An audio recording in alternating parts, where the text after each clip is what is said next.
listens to a podcast that's been described as emotional and terrifying. one guy even said it was So awesome it will shock you to the core. finally another podcast about Godzilla and all his giant monster friends. This could be the end of civilization. Yeah, probably. So join your hosts, KES and Slick. Ladies and gentlemen, You're listening to the podcast. From Odo Island.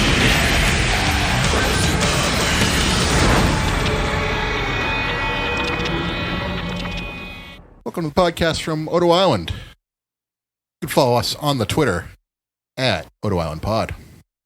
I am KES, and you just heard me drink my first sip of Four Loko ever. Wow. Oh, forever? First ever? Yeah. How was it? It's all right. Okay. Watermelon, so. I know. Watermelon's your jam. With me, as always, is Mighty Number Slick.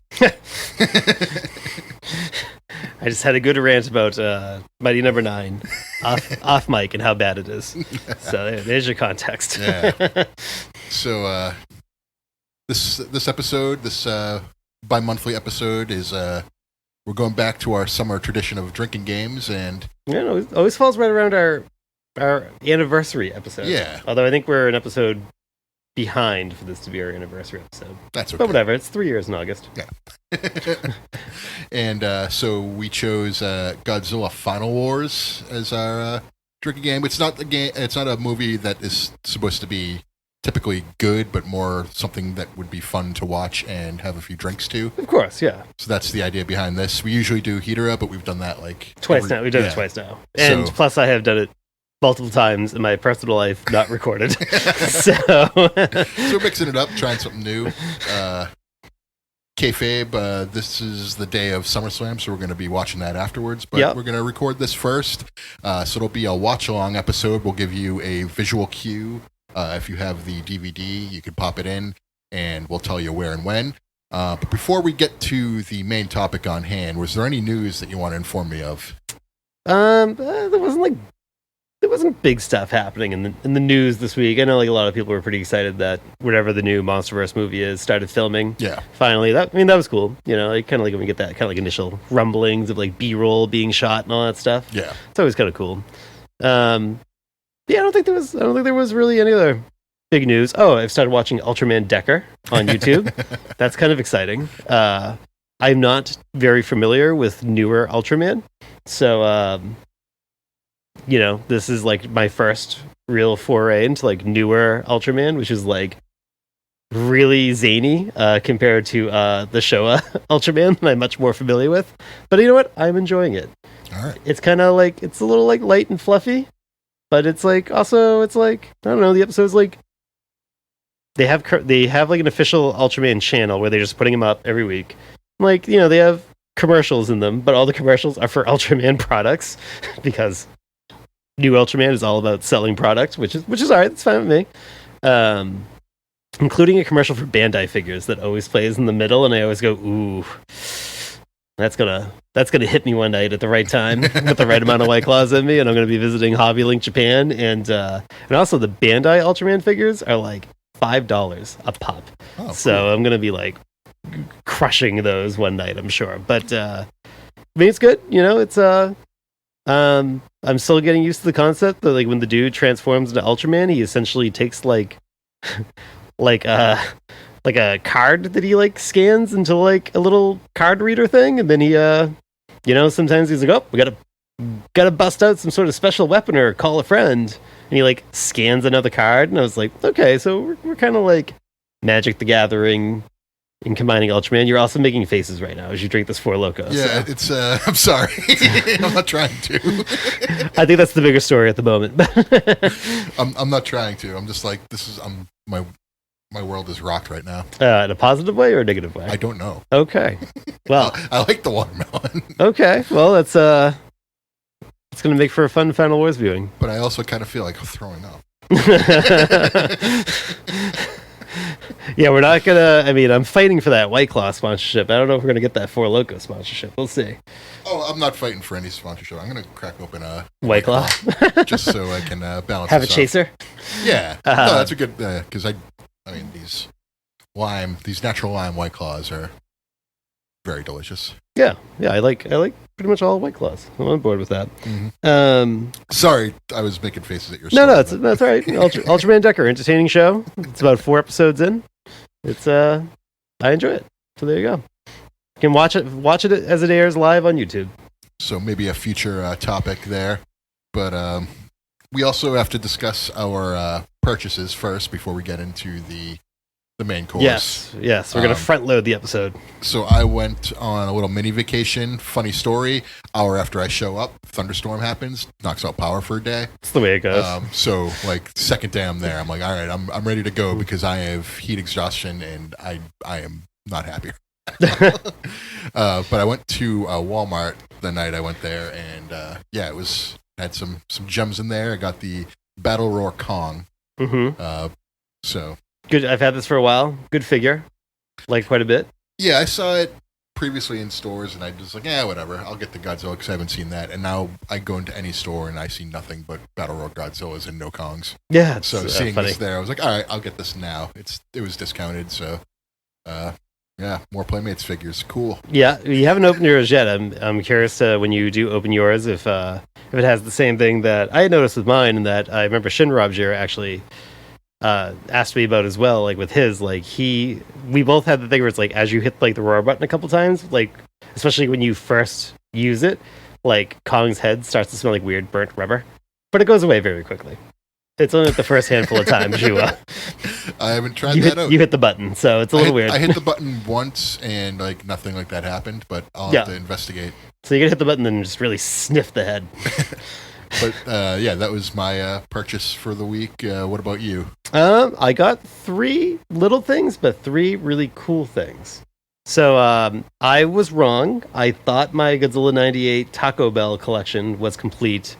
However, I learned that what I actually was missing was like there was like this like rubbery egg thing that came, and it was like filled with like a liquid, and I was missing that, but I found one sealed, still in like the packaging. Sealed. Oh god, I hate that in the CU podcast, but I like knew there was like a very slim chance, even with it being sealed, that like whatever that weird liquid is from 1998 was going to be not dried out in there. And sure enough, I got it, opened it up, and it was dried out. But so now you can just see like there's like a little Godzilla like curled up inside the egg, so you can actually see it now. So now my Godzilla 98 Taco Bell collection is officially complete.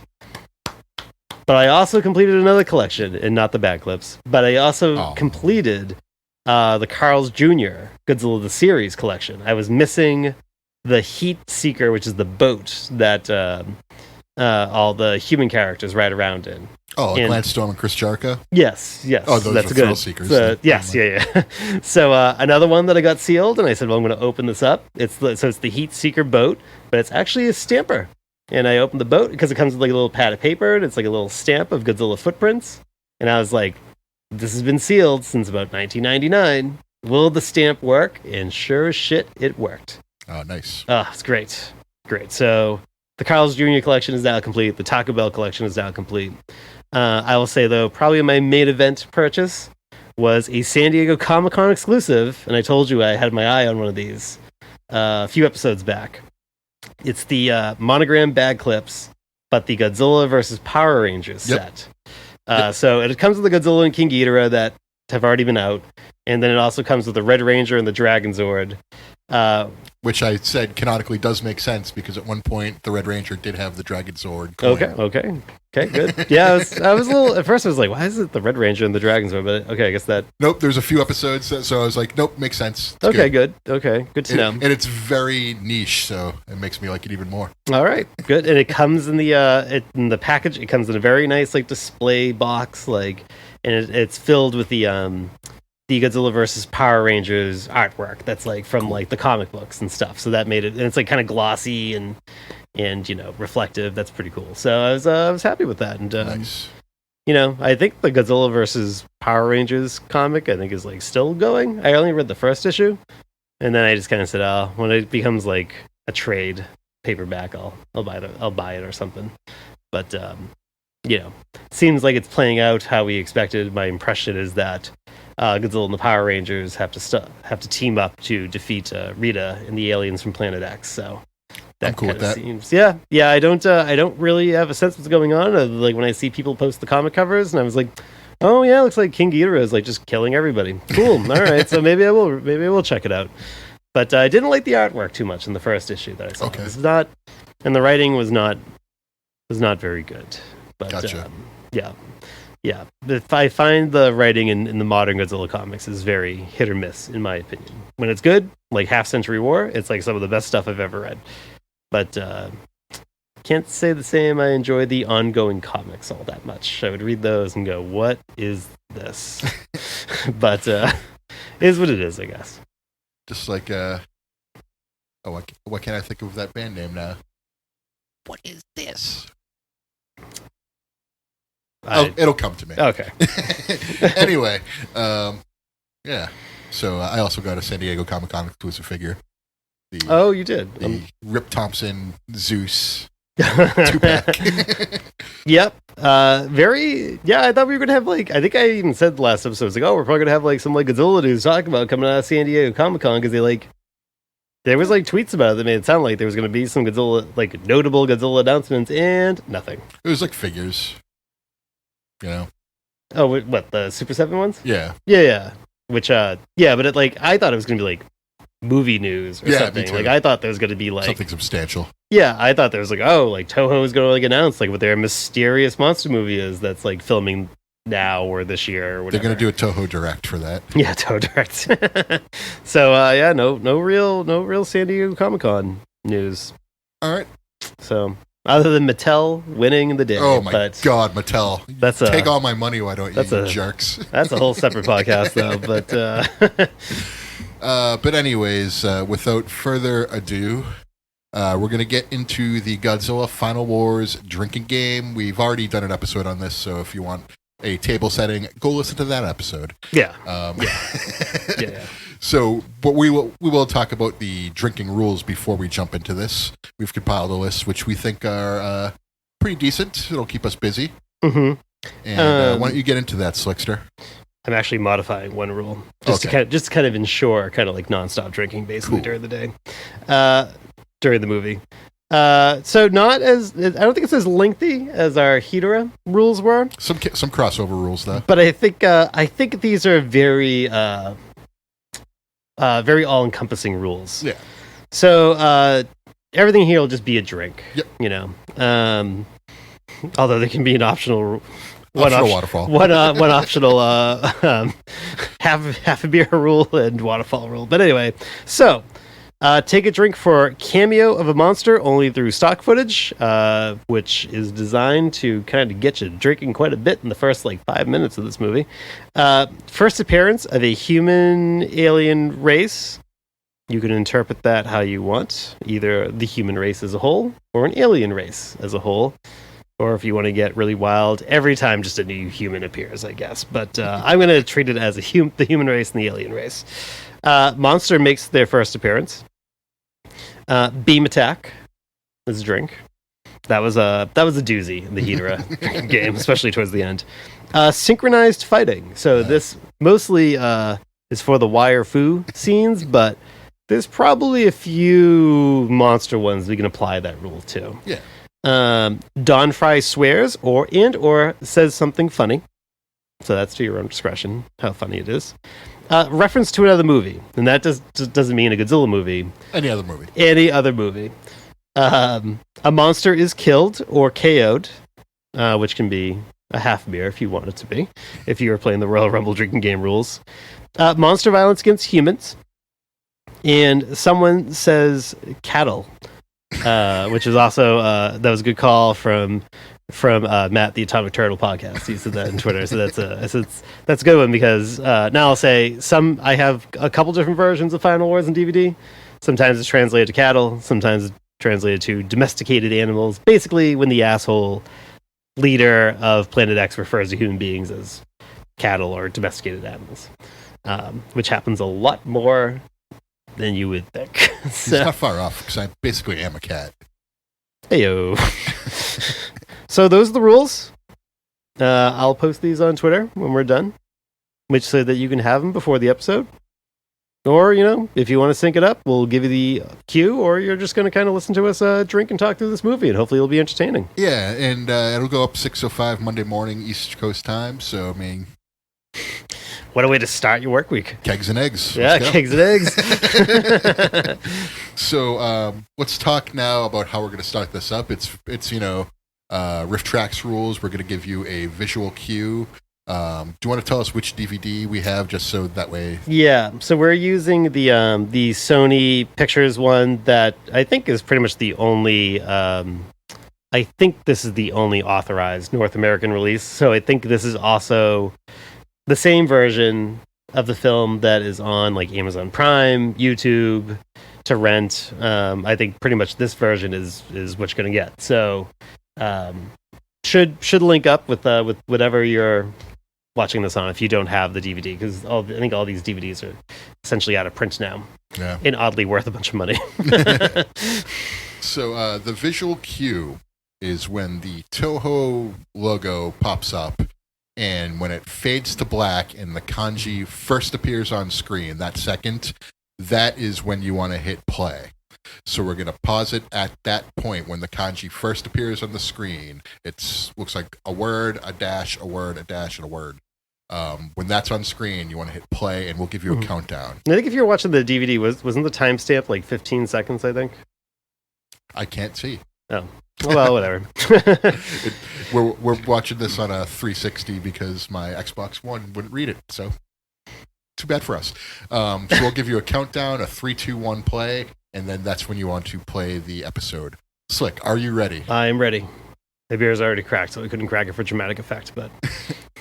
Without anything further ado, 3, 2, 1, play. Clunk, good clunk. So Godzilla with a cool red outline. Yeah. Reminding you this is the 50th anniversary film. Which, what a movie to be the 50th anniversary film. But... Right. Oh, the weird music. Hope this doesn't screw up the thing. All right, cool. Oh, wait, drink for Godzilla. Oh, yep. Yep. So I took a gamble, got rid of the play menu by hitting the back button. Didn't know if it was going to reset the DVD. Didn't, so we're good. This counts as the first appearance of the human race.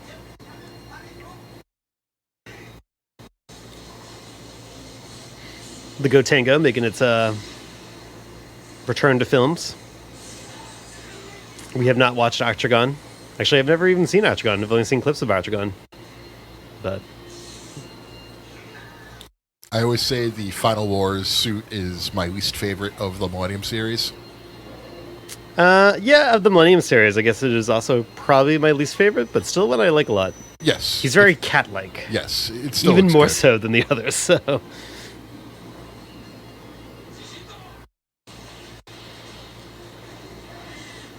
It's still better than the Son of Godzilla suit.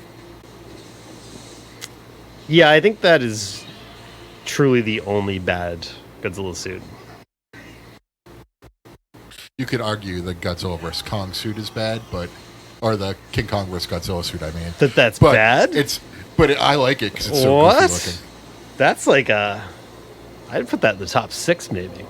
I love that suit. Not your fave 5, though? I gotta think that through a little bit. Maybe I'll do that during this movie. But I think that counts as a knockout. Godzilla getting KO'd, I think we'll count that as a drink. Yeah, my favorite is probably 68. And then I can't really rank them, but then like 91, 64. The Kiryu series.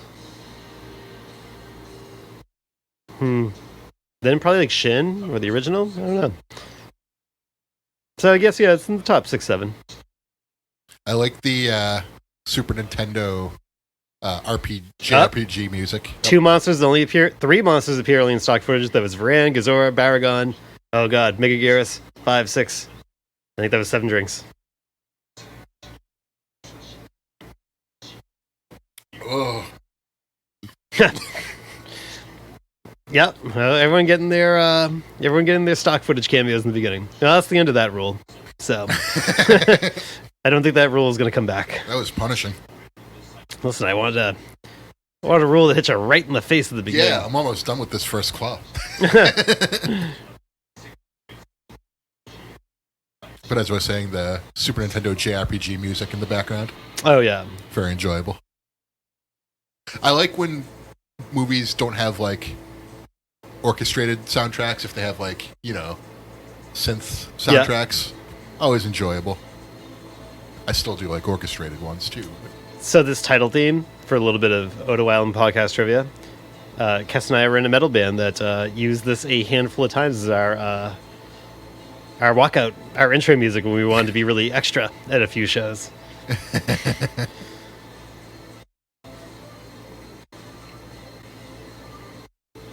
So just getting a lot of title screens, destruction. I always thought this title screen intro was awesome. Yeah. Showing clips from previous movies. Yeah. I'll say the first time I watched Final Wars, and I think this feeling still holds, I just go like, wow, the first 6-7 minutes of this movie is incredible. It's like such cool looking shit.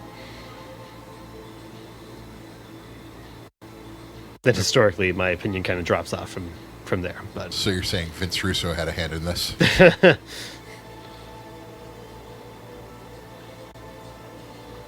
They showed a clip from Mega Gyrus and Tokyo SOS and yep. yeah, I think they pretty much got a clip from everything, I think. Yeah. Although I don't think there's been any GMK clips. No, different. Just weren't feeling it, I guess. Yeah, maybe I think maybe it's just that movie had a different lineage than all the other ones, or it didn't fit. No, they were taking it from just all the movies historically. They No, I almost just mean, went in order. Maybe they're not showing Godzilla as a bad guy because they showed mostly him as like a tweener good guy. I think they just weren't feeling it. Maybe. Oh, Manda, first appearance. Oh god, I feel like the Don Fry rule is going to kick in really fast.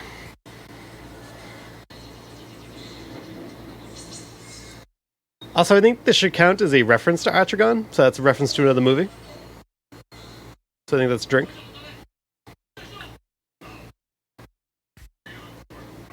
That wasn't funny. I'm not drinking for that. And he didn't swear. Yep.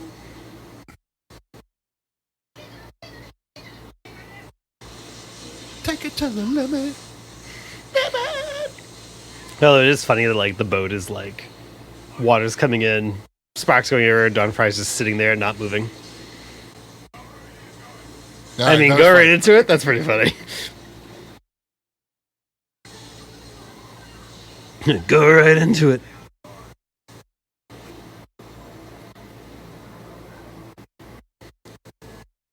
Pretty smooth flying, Fox. I don't know what's better, Don Fry doing this or Don Fry knocking the shit out of Ken Shamrock.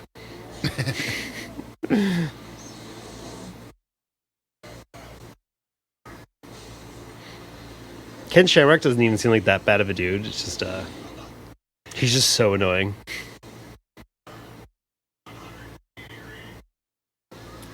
If you want some good Don Fry shit, Don Fry versus Yoshihiro Takayama. Oh, the hockey fight match?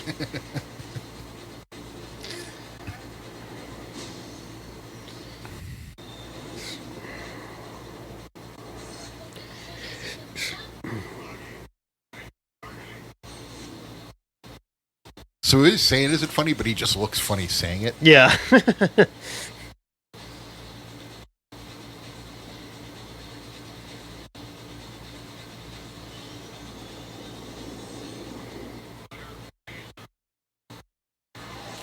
We've got plenty of torpedoes. Oh, God. Level's awful. In an otherwise fantastic game. I like Aquas. Although I like the tank R.I.P., level. half a beer. Oh, yeah, now he's alright, babe.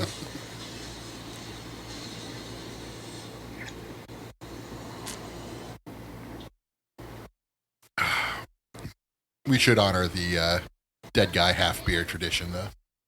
If they just get KO'd, you don't have to. But if they're DED dead, then. Don Fry swear.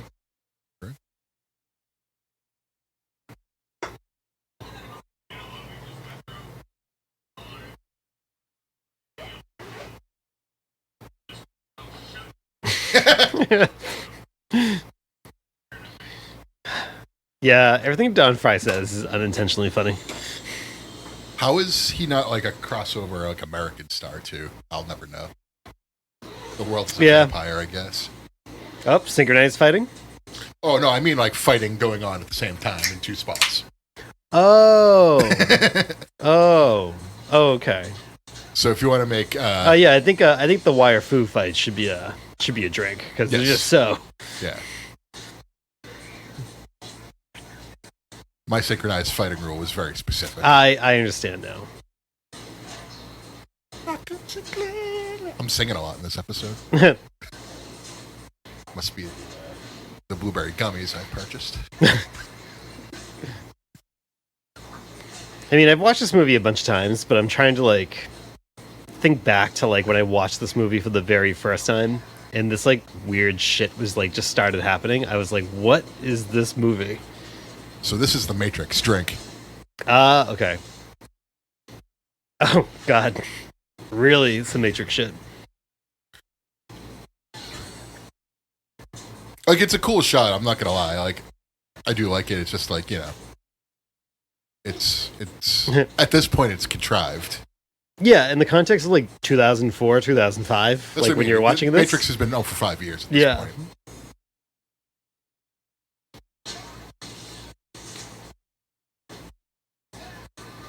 I mean, and we're gonna get some like really over the top references to Matrix in this movie.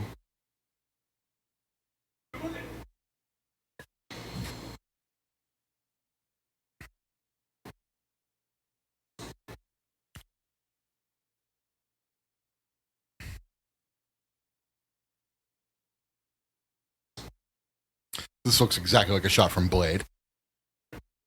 Oh yeah, I got that. You can drink if you think that's close. No, it's not a reference. I don't think that's a rule. Unless you want it to be. Just an observation.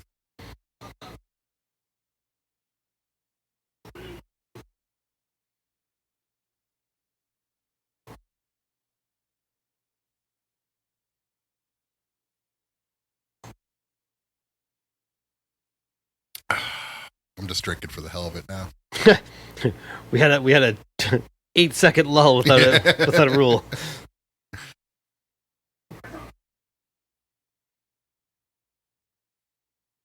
It kind of looks like the Lion's Den match. Oh God, so much kinship. How does Don Fry not end up in this arena in this movie? It's really too bad. They could have had like this butch Planet X dude going up against him with like a blonde mullet. And wind up in this little Lion's Den arena here. Oh, that would have been sick.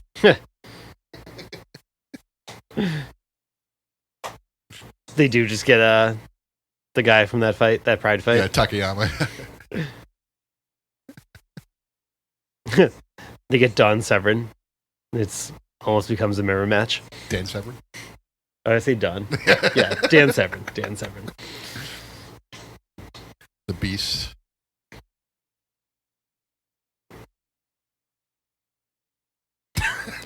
Whenever they talk about like being mutants, I always kind of go like there's one part where like they just straight up reference X-Men in this movie, but I go like when they say mutants, like in light of the X-Men line that comes later, is that all an X-Men reference?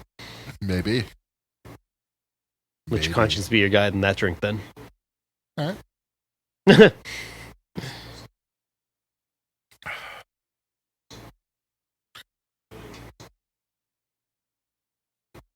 Oh no, not the UN. Yeah, that's not a Nazi. I don't know. It's like he's got like nipples and everything. Oh, the uniform. I'm gonna call him Nipple Nazi. Yeah, the uniform is very oddly authoritarian.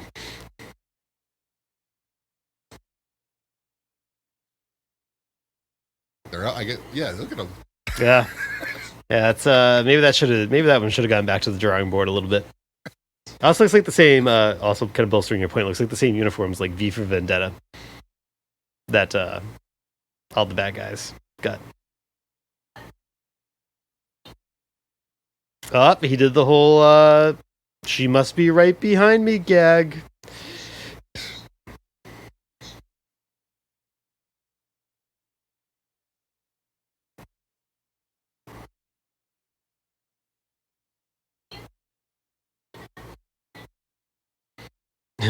Well, mutants must have been really interested in fighting. No, we're also interested in demeaning women. No, some of us are just twinks.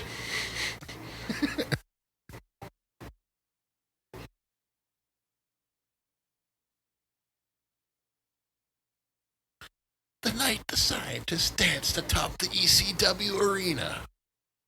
It's a reference no one's gonna get.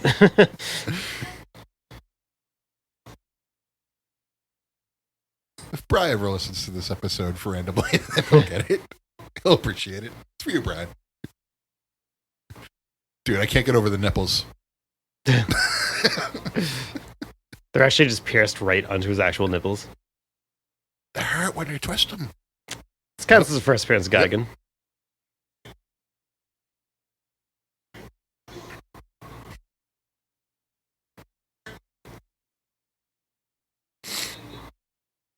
I used to not like Gigan so much, but I've sort of come around on him. This Geigen specifically, or Geigen in general? Gigan in general, but this Gigan specifically, I think this is probably like the coolest reinvention of a character that Yeah, Geigen definitely gets the best update. Yeah. Especially like Ghidorah in Millennium series looks worse than the Showa. I know. All the Toho King Ghidorahs are not nearly as good as like the original Showa one. The Hazy one's not as good. Millennium one's definitely not as good. Heisei one's cool. I like the Heisei one. Yeah, it's just like he flies so stiff. And Yes. It's like the Showa one is like just bouncing all over the place. Like especially in Gigan, like the way he looks in that movie is like Oh, that was a little rough. Yeah. Like Yeah. up and all the stuff's hanging. I think it looks awesome. He looks grizzled. He looks like Andre at WrestleMania 6. That's what I always say. He's even moves like Andre at WrestleMania 6. Just letting a guy again do all the work. Guy again's She wouldn't the be able to Haku. watch an execution. That's a topical reference. Portia reads the papers.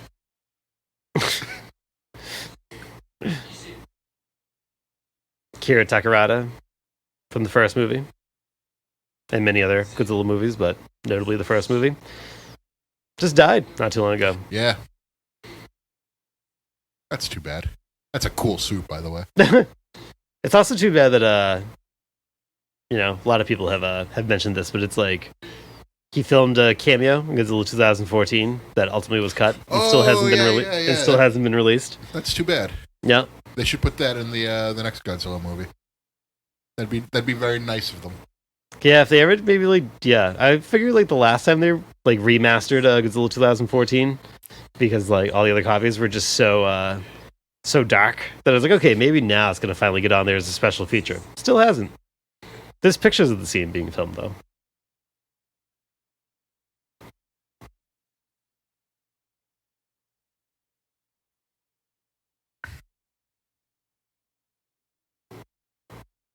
Dude, nipple Nazi. What are you doing? He's got like the Max Headroom haircut. The Max Headroom.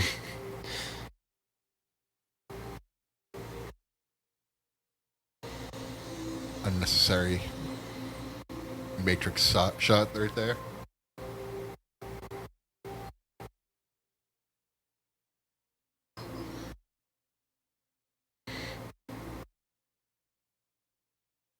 Dun, dun, dun, dun, dun. Dun, dun, dun, dun, dun, dun, dun. I like how the subtitles are there twice.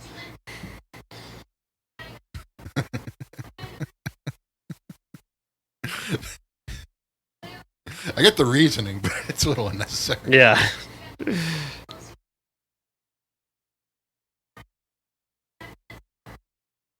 Gigan is evil. It's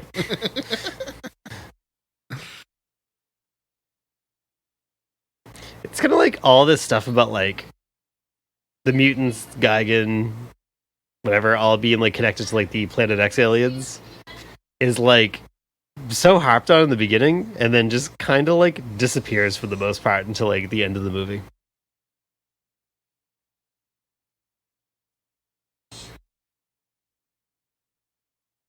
Some good mushrooms.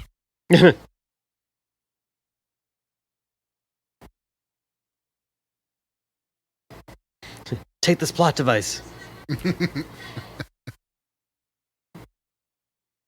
This were Mario RPG, it would have a funny smell. Deep reference. Just beat that game for like the 100th time.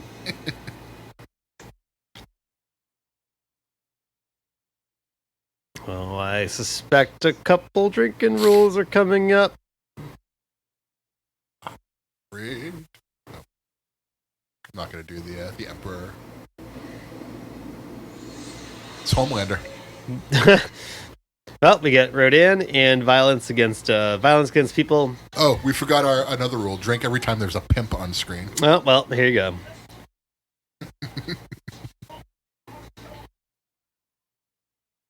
I think the rule was Charles Wright gimmick infringement.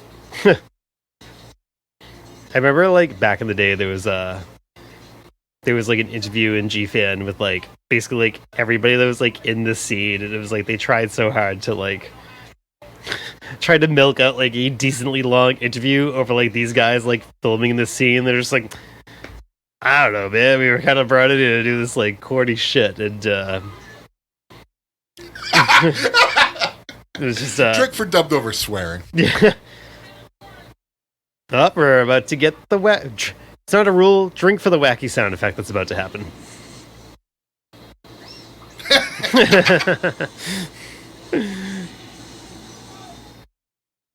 Okay, it looks terrible, but it's a cool idea.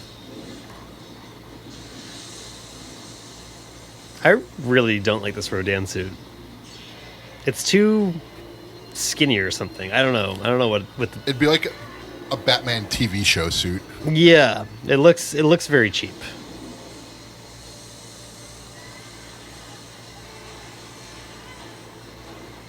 Rodan, though, you said it was your favorite legendary redesign, huh? Oh yeah, that was he looked well. I was really torn between that and King Ghidorah, but I went with Ghidorah. I thought I kind of felt like Rodan got like Ghidorah didn't look too drastically different from like other versions of Rodan Ghidorah, was really but cool. Yeah, Rodan was like. You remember when we first got the proof of concepts and it was like it looked like it had feathers? Oh yeah, like, yeah. Rodan have feathers? And plus, he's always got like the little like embers like kind of coming off him. Yeah, but I think the legendary looked really cool though. Gave Rodan a lot of character in that movie too.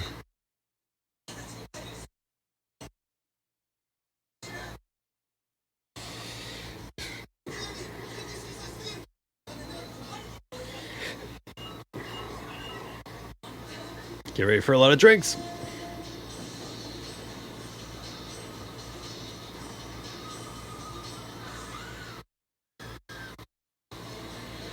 Oh boy.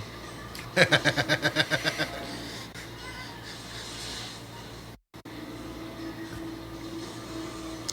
don't hate this design. No, I don't hate the design either. It's just so surreal to me that Godzilla 98's in this movie. Anguirus, that's a drink. Yep. I'm a little iffy on the Anguirus design of this one. It looks a lot like the Godzilla head. Yeah. Although somehow he looks more dog-like. Well, Godzilla looks very cat-like. King Caesar appearance, drink. I think I could kind of take or leave the King Caesar suit, but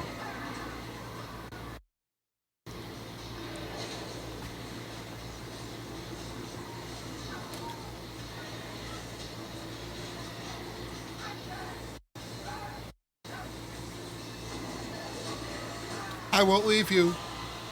It counts as a drink for violence against people. Chomp. And the Kamaras.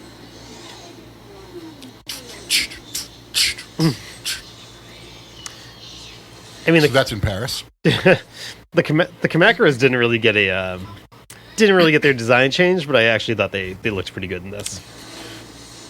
Where that block thing you landed on is very famous French architecture. Yeah. It's like this weird, just cube that's hollow on the inside.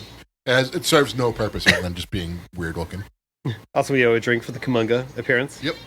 I do like that they did like a little like kind of like 1950s B movie homage with him like being like out in the Arizona desert and crushing that trailer. I was like, all right, that was good.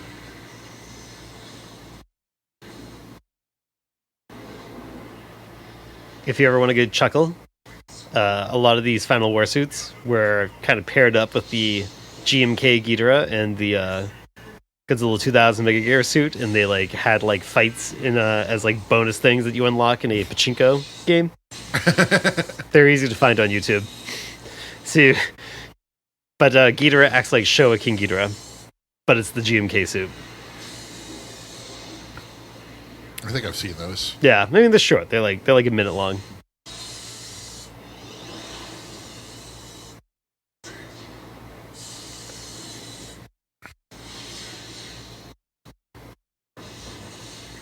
I like how these ships are just guns. That's how you know they're American.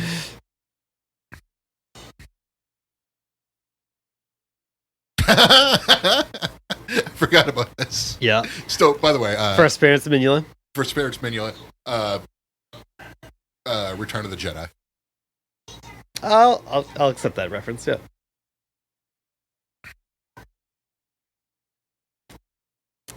You're going with when Leia Ewoks. meets Wicket? Yes. Yeah. I forgot about the scene, by the way. This is kind of a Also, treat. it crashes in so abruptly.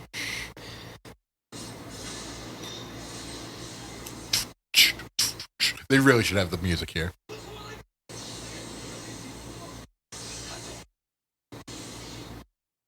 Cute captain. I like the curly hair. Captain doesn't say a word at all. Oh yeah, we get Ibra, first appearance. Yep. The most delicious of all the kaiju. Me and Joey Janela, we would eat up some Ibra. I'd be down with that.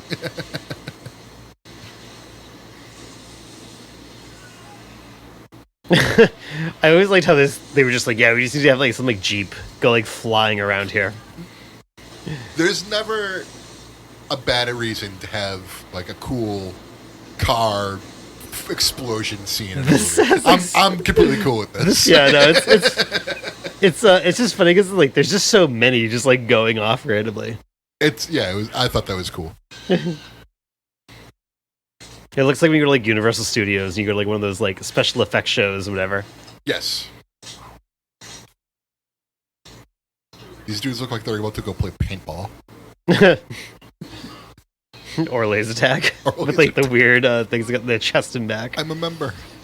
That was a dated reference.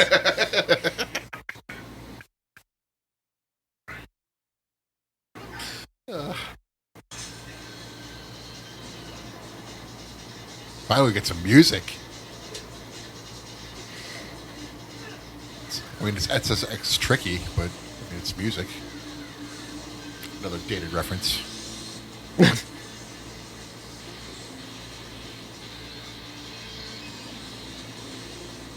like how they said, let's put Ibra on land in an oil refinery. Well, keep in mind, it's not Ibra's choice.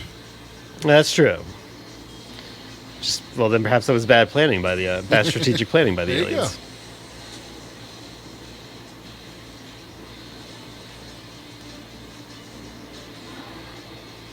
I don't care what you say. When anyone says running with explosions going on, it'll never not look cool. Getcha?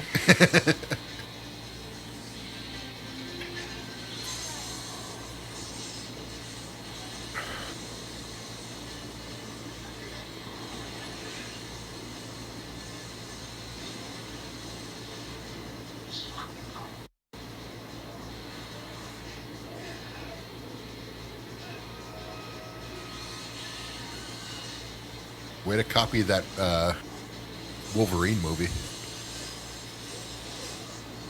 that came out like several years after this. Yeah, I was gonna say, it's like, I don't think that one adheres to the rule. Yeah, no, it doesn't. I was just making a comment.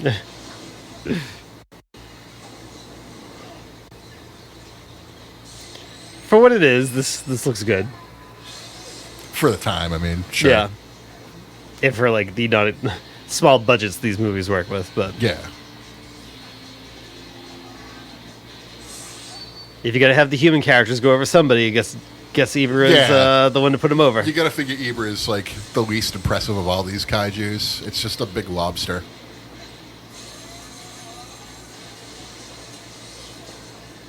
I mean, once you get through the hard external shell, it's just delicious buttery meat.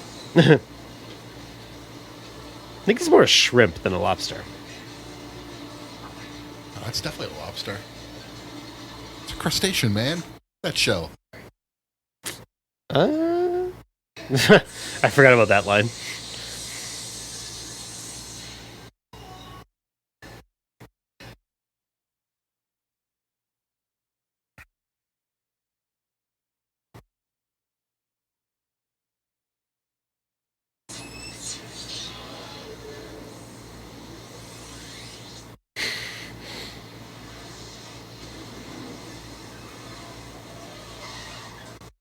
Drink. The unnecessary Drink for breaking sound noise. effects. Yeah.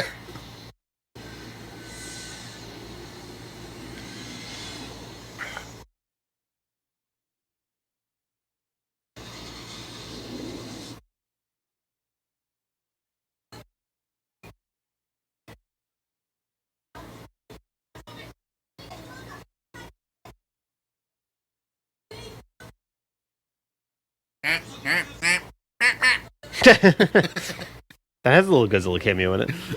They're watching Godzilla versus Biollante at one point. The aliens. That technically was the first time I saw Godzilla on a movie theater screen. Because none had been released at that point in In theaters. theaters for you, yeah. Yeah.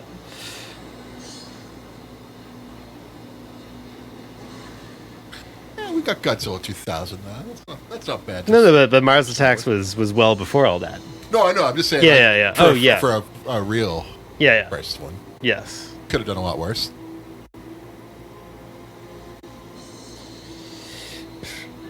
I mean, I guess we should count 98, but still. I'm trying to remember. Oh, I think the Godzilla 54 theater tour, I think, was after Godzilla 2000.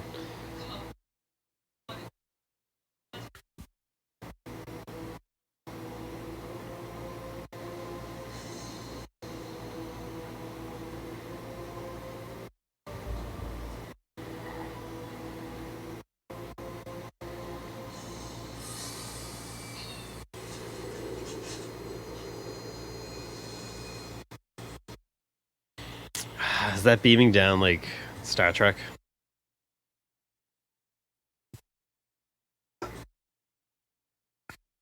It's hard to say.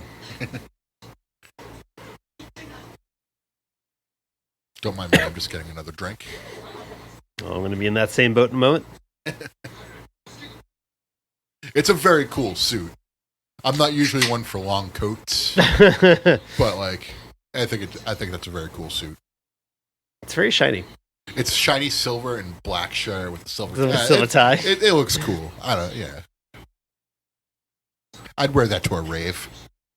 I'd wear that to a funeral. I would not wear that to a funeral.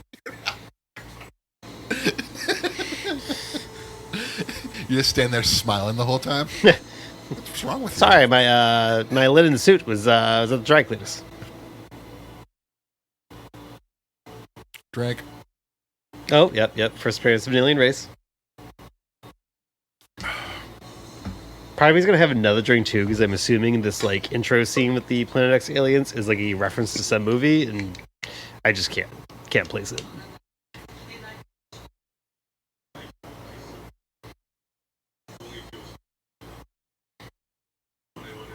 I will say the young asshole dude who becomes like the leader ultimately. He was always one of my favorite parts of this movie.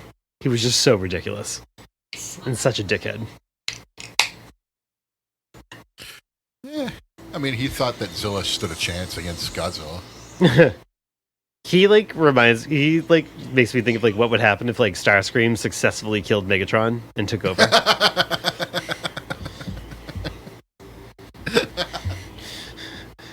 So he's like Starscream for a chunk of Transformers the movie. Oh, Garath. So this meteor should count because that's the Garath meteor from the movie Garath. Which technically, it's not a kaiju, it's just a meteor, but there is a kaiju in that movie. That's just a giant walrus. I'm going to drink for it. I'll accept that. Yep.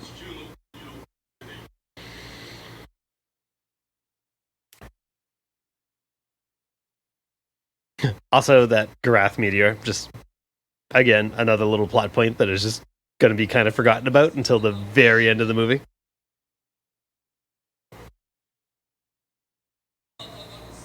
Don't want to close my eyes. Singing. This is a singing drinking game. Armageddon. Mankind will rise. Armageddon. Woof.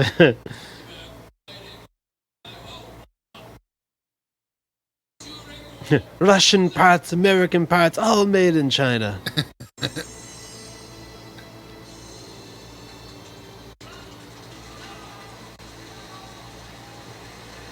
Was that the Santa Claus from Ernest Saves Christmas? It looked just like the same guy. I came, I saw, I got blown up.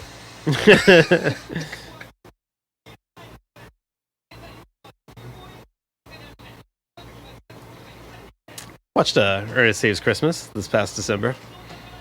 It was fine. What an odd coincidence, because I got Slam Dunk Ernest this past December Oh my god. on DVD.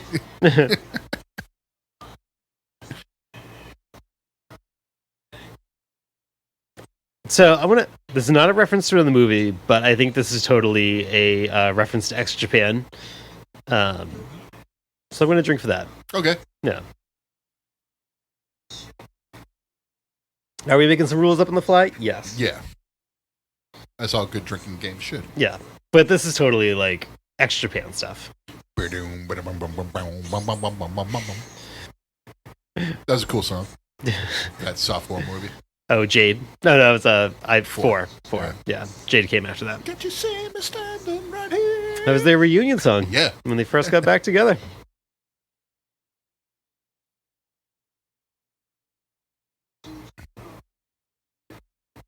We're kind of filling this dead period here with no rules being. Oh no, you're just hanging out with us as we drink. Yep. Yeah, I don't think X Japan ever had a bad period, and I like even though Hide was great, I do like Sugizo, who's the newer guitar player, or newer. I mean, I guess they've been with him now for like 12 years or something. But I always liked him as a guitar player too. Yeah. The original one, though, he had really cool mockingbirds. Yeah. That's the thing about Japanese bands, is that they have access to all those Japanese guitars. And, like, the ESPs, they're so cool. Oh my god, I went to, when I was in Japan, I went to a guitar center in Tokyo, and it's like, yeah, it was like the selection was so wild compared to out here. It was like, there's a whole wall of, like, Zemantais guitars. I always say that name wrong. Zemantais. Yeah, it's Zemantais. The ones with all the fancy steel plate engravings. Yeah. And I was just like, oh my god, there's so much money. The ones over there that they had were like a ton of money. I was like, oh god. If I ever went out there, like, I'd be like all over the Ibanez and ESP sections. Yeah, I remember the ESP section was huge. Yeah. Great quality. Yep. Like, on par with USA made quality too, so it's like real luthiers like making high quality instruments. Terrible for a Godzilla podcast. I understand. Well, again, there's no drinking rules being broken right now, or being broken happening at the moment. I would love to be her boyfriend.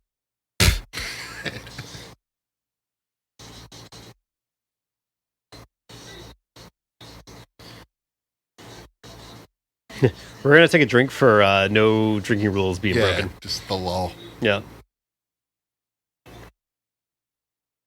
I forgot that like Godzilla kind of disappears for a significant chunk of this movie. Yeah, no Don Fry, no Godzilla, just Yeah, you hit this real like, close shots of people's faces. you hit this weird. I don't know. You get all the monsters attacking, and then you just kind of I don't know, get the alien mystery unraveling. Just like Mac's dad, he doesn't blink. Which, granted, yeah. Granted, the plot should, kind of play out, but at the same time, too, I'm also kind of like, you set a precedent of just being completely insane when it comes to this movie. Why just slow down now? So ethereal. It's like in Bill and Ted's, they're in heaven. Yeah, this looks like when you're walking around the main gardens in Final Fantasy VIII, where they're at right now. Like the dude that you're calling the nipple Nazi, like, could be Squall. The nipple nuts. Final Fantasy games need to bring back gunblades.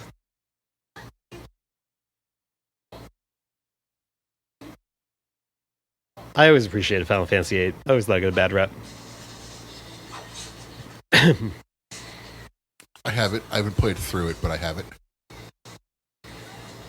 It's good, Not calling it a top tier, but Sure. I also haven't beaten 7. I got like a quarter of the way through it. You've never beaten 7? No. Oh, wow. One day.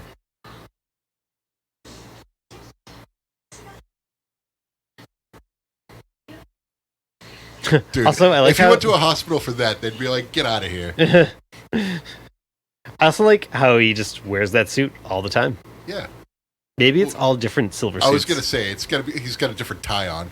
Gotta be awesome if he has a gold version. He's probably one of those dudes who has very similar suits just lined up in a closet.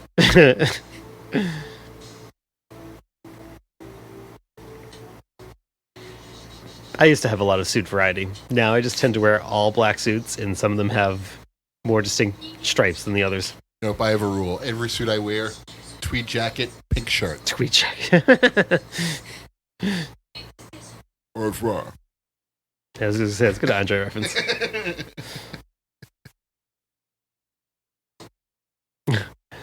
We're going to add a rule that you just have to drink every 3 minutes that a rule isn't broken. I keep saying broken, but that's not the right way to put it. The rule is activated?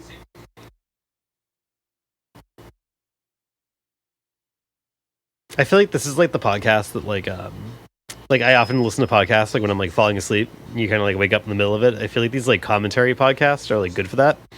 And it's like I feel like someone's gonna like fall asleep listening to this and like wake up in the middle of it. And we're just having this like odd like little lull conversation, and either be very entertained or going like, "What is happening?" So chat me up, Chris. When was the first time you saw this movie? I got a bootleg copy right away, so probably right in 2004 or 2005. My bootleg copy is like 3 discs. It's like filled like it's like the soundtrack, the movie, and then like a whole nother disc of like bonus features. That's it was pretty like cool. a really impressive bootleg. Was that a creature feature product? I don't remember if he was still around at the time. So for that context, Creature Feature Productions was the store that was by us that was a good importer of stuff. But I think I had a couple people around here that were like importing bootlegs. So that I remember I got it through one of them like really, really quickly. I was very fortunate to get every like Japanese Godzilla movie like as they came out like very quickly. Through bootlegs. And they were always like good quality too.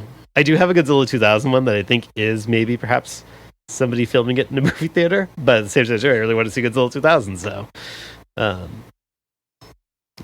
you had to do what you had to do, Oh, right, that's why Garath doesn't come back. I forgot that like they realized Garath is not real. Silly they me. got us again. It's the worst night in the history of our great sport. You actually probably first saw this movie probably right around the time that I got the bootleg DVD, because I probably had I remember going, this movie's so weird. Either you'll really like it or you'll hate it, but it's so different that you have to watch it. I remember we skipped through a lot of this stuff. Oh, did we? Yeah. Up. Don Fry's back, baby. Business is about to pick up. The movie's back, baby. Don Fry's back. Ah. Oh, God. He's about to. It was a 2014 Don Fry scene. Here it comes.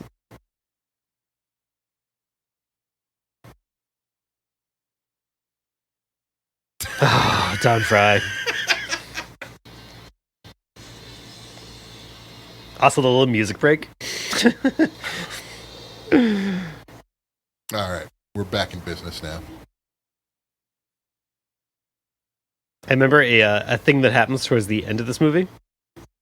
When we first watched it together, I remember I didn't spoil the ending, the appearance of Kaiser Ghidorah at the end of the movie for you.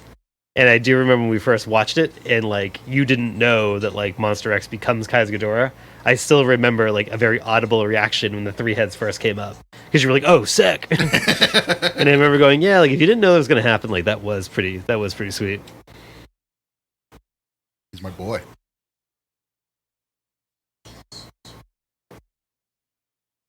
I like how a video game gave me a favorite kaiju. So however you get there, right? So there was a couple years in Madden where the Kansas City Chiefs were like the team that I was just really good with, and now I go like, do I kind of like the Kansas City Chiefs? Even though the answer is no.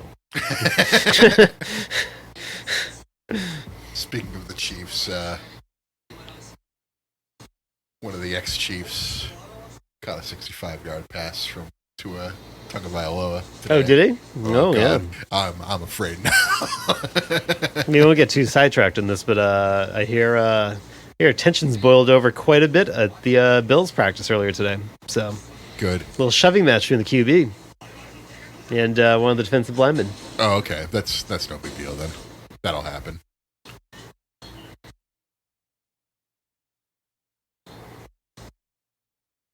But the AFC East is gonna be pretty competitive, I think, this year.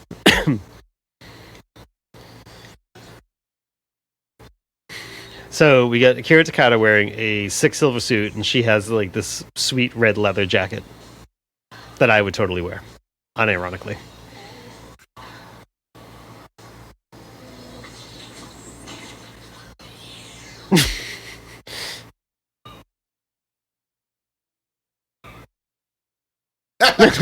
Everything Don Fry says at this point is comical. So drink for that.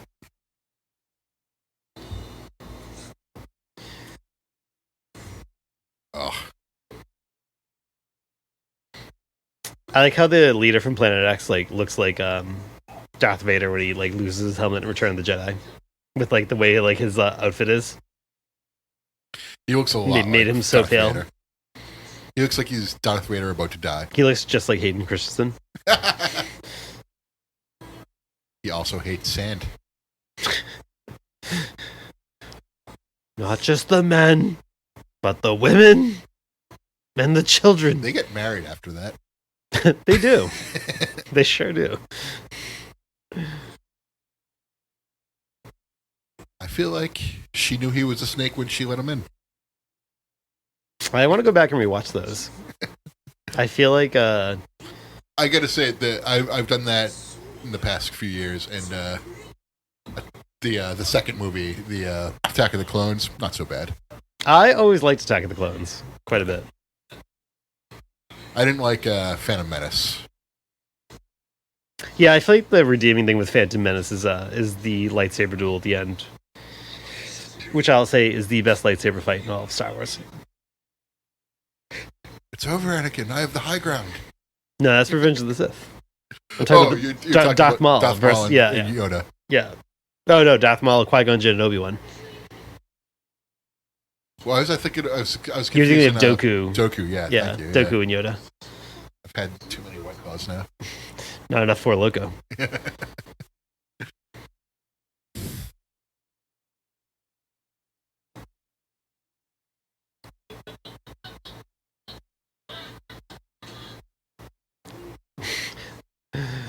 Jared Leto's Joker is from is the Planet X alien guy. What a terrible Joker. Wait, we gotta start paying attention. He's gonna start saying cattle like all the time now.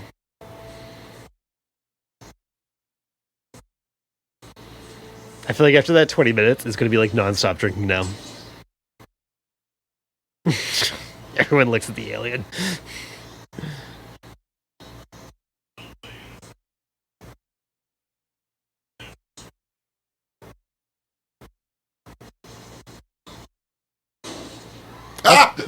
I'll take Don Fry shooting him as a funny thing.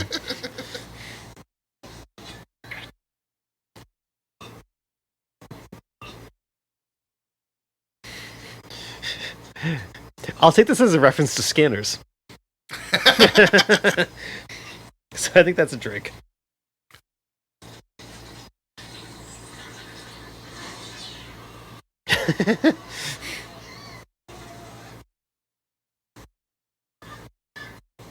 I can't do the all-white aesthetic. It's too douchey. It's very 80s cocaine palace. Yeah. I'll say one thing this movie does good that I'm going to appreciate is that this movie's very good at like people reacting to like ridiculous shit that happens in front of them. Like the facial expressions that people do are very well done. Like when like those like people burst out of the aliens a couple scenes ago and everyone like was like shocked and Don Fry's just like, whoa, hey. And just now, that was good.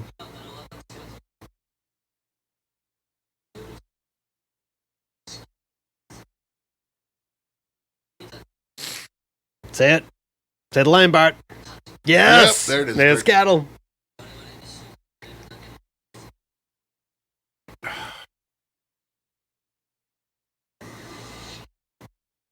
The Axum Rangers. It's a second Mario RPG reference. Remaster it, you cowards. Dude has some sick eyebrows. It sure does. Cattle again. Says. We got another cattle. Yep. He has like double people's Your eyebrows. resistance is futile. Granted, that's a translation, Yep. but all your base are belong to us. oh my god, that'd be great. You've got no chance. Hut, hut, hut, hut, hut.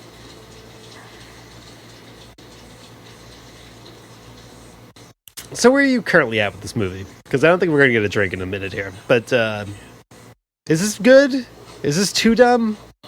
Monster stuff's cool. People stuff is not. Cattle again. Thanks for that rule, Matt. We're going to get hammered because of you. Just doing the Matt Hardy.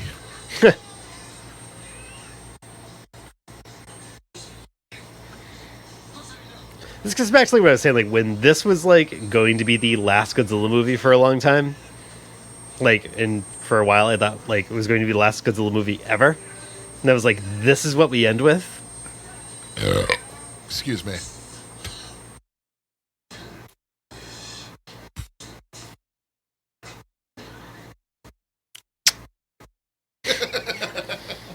It'd be good if you just gave him a little peck in the neck right there. Ooh, the palm strike. Yeah. Love it. This does have like a very JRPG feel right here. Yeah, they're the Axum Rangers. Where the original bad guy gets killed and the true bad guy gets revealed, and you're like, oh, he's got minions. I'm probably gonna have to fight all of them individually in a boss fight at some point leading up to the last dungeon. It's very Zeramus.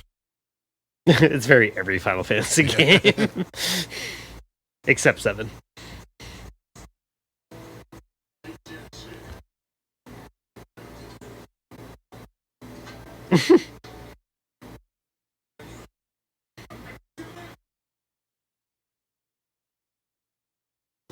Don Fry is working his eyebrow real hard in this movie. Yeah. He's got good facials, Brian. He doesn't ever look not intense. Could be the beer talking, but I do like that this guy like stays behind to like fight like 100 people. It's kind of It's kind of Matrix Reloaded-y, but like, not really. I was gonna say when he throws them all off, I Yeah. feel like that's very It's Matrix Reloaded. yeah. I mean, there's so many Matrix references in this movie. How can like that not be one? The intention was there. I mean, this scene reminds me of Day of the Dead. When Oh, yeah. they're tearing apart the bad guy.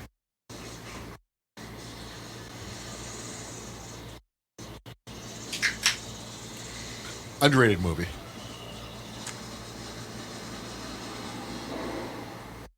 So this is also Matrix Reloaded right here. The highway chase scene. Oh yeah.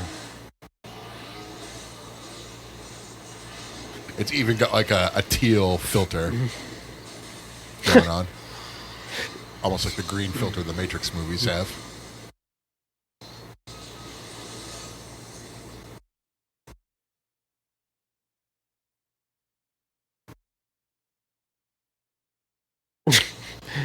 I always liked how there's just randomly a motorcycle in the back of this van that just tipped over.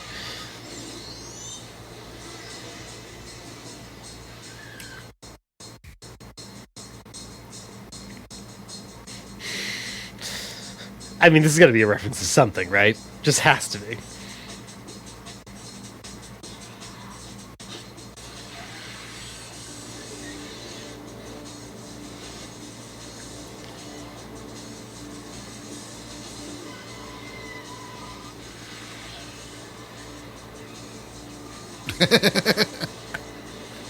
Yeah, I still say it's Matrix. Oh, Reloaded this with is the Matrix. filter. This Yeah. is now we're doing like bullet time and stuff. This is a Matrix drink.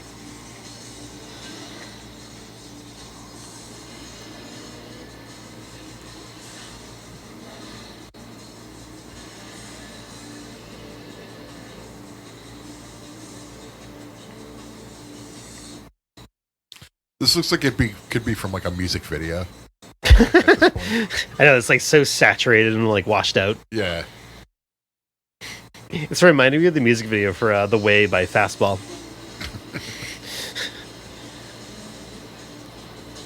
So I like my Godzilla movies weird and experimental. Like that's how we get stuff like Shin Godzilla or the anime trilogy. But it's like it doesn't have to be this. Bastard. This is kind of like the onion on your belt Godzilla movie, though. It was the style at the time.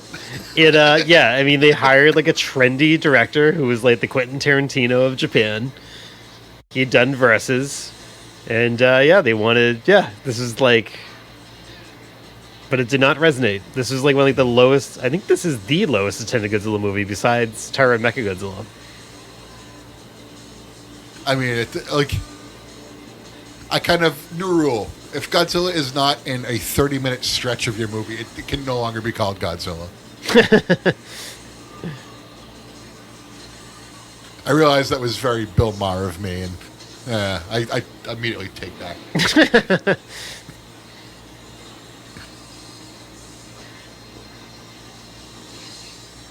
But I mean, like, I feel like we have been watching like not a Godzilla movie for quite a while now. Yeah.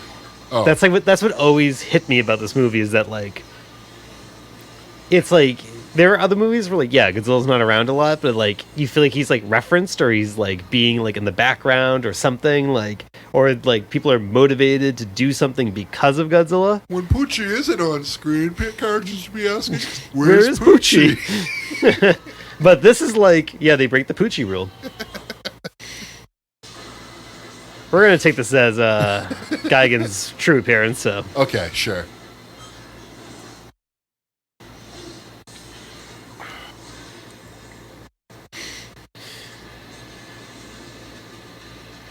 where's Poochie? I feel like 2014 kind of commits that sin of it eventually not even being a Godzilla movie. I'll disagree with you on that. Cattle, but I don't. I feel like we gotta do like a I rewatched that one. A 2014 debate. Yeah. I'll have to talk really fast during it. It's not even a Godzilla movie because a Godzilla movie would have Godzilla and Godzilla's not. Facts don't care about your feelings. Well, business is picking up now. It's good. Yeah. It's exciting. I mean, this guy gang looks so cool. Yeah.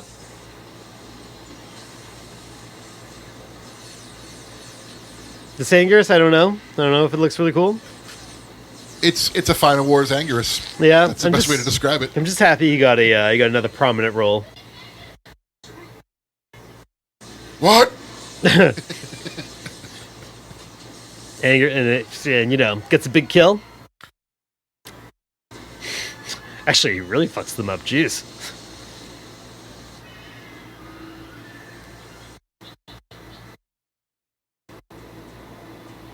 Here come the gunships. Hey, here's all this like destruction that the Kamakuras and Rodan did that we didn't show you. Yeah, they're in the same spots. Oh, that's like the one thing that like King of the Monsters does that kills me is that you get like that 1 10-second clip of like King Ghidorah like attacking DC. And Rodan. It's over and done with so fast. They really could have milked that. I was like, because like I feel like you need a little bit more to like show like Ghidorah was like this like huge worldwide threat. You could have shown Rodan doing more damage too. Yeah. Like Rodan comes in, just flies over the city, like messes everything up, and then like Ghidorah comes in, and does something really cool because like does like the gravity shift. Yeah. Also, really quick, the kid's name is Kenta. Kenta. Not doing so good in the G1 right now. Needs more of a moppy hair. Kenta.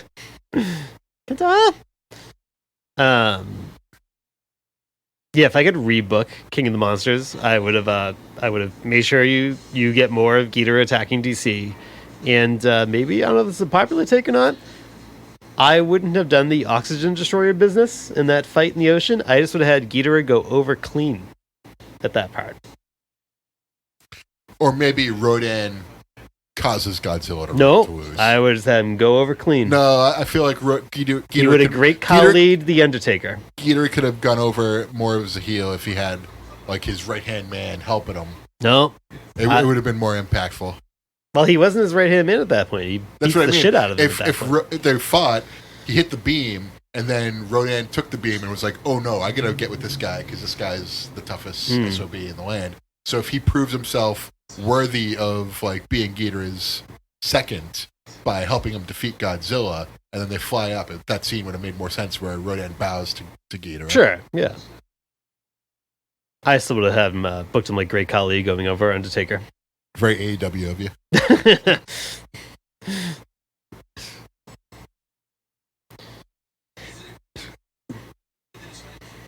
That bed did not look comfortable.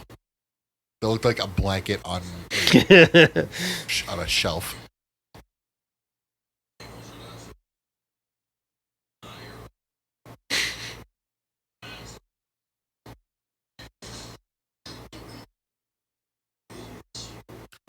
It looks a lot like Don Fry. Joe Doring. I think it's the mustache. I always just thought he looked like a giant Jake the Snake.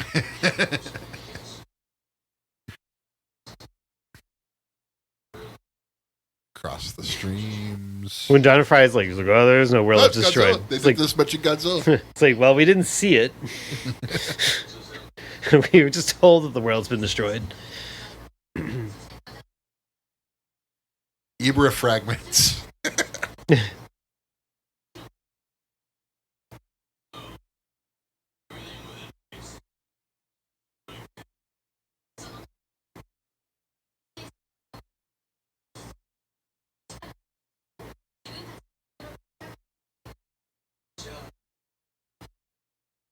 Because you're a Neo. That's why it didn't work on you. I don't want it. As the Jon Snow reference of the episode. Don Fry was just at G-Fest this year. It's like the only thing I would have wanted to see if I went.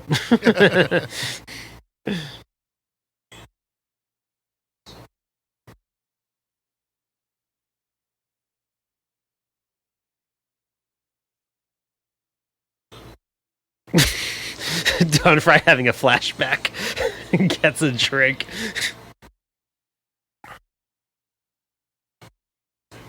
I wish somebody asked me to play young Don Fry in a movie. The kid, also the dude who plays young Don Fry should have had the mustache. It's fucked up that he didn't. Yeah, he really should have had a mustache.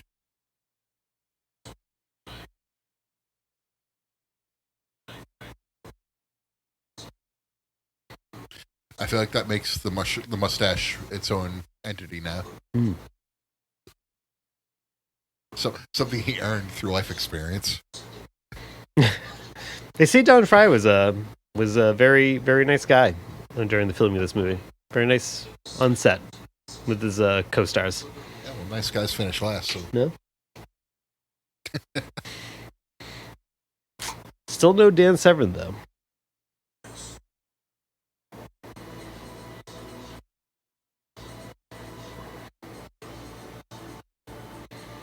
I like how most professional fighters have like, you know, a professional record of like maybe like 40-ish fights, like give or take, but like Dan Severn has like 135. He has like a 90% winning percentage. Well, like in the 90s, I'm sure it wasn't as regulated as now. Like, he would have like 2, 3, 4 night fights in a night. He was he was doing that, and like he also like a lot of his wrestling record, not his professional wrestling record, but it's like he was like an amateur record. Yeah, he was like just fighting like non-stop. It was like insane. Yeah, like same thing with like karate tournaments. Like that's how they model it after. You have to fight a couple times a night against different opponents. Also, laugh at the Don Fry face.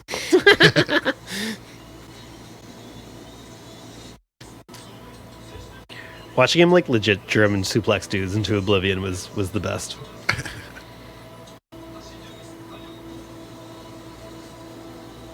Don Fry could have played Mario in a live action movie. Oh my god. It's me, Mario. It's Hey asshole. It's me, Mario. Hey asshole. It's 2 things you forgot.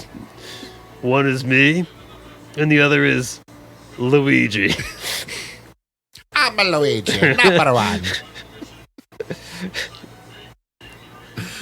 The guy who voices Mario and Luigi does Luigi, but Don Fry does Mario.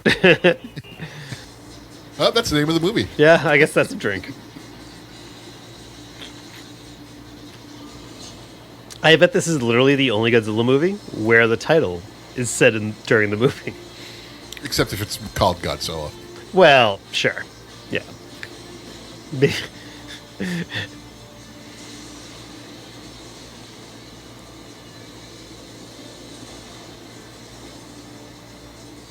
I thought she was going to toss that dog.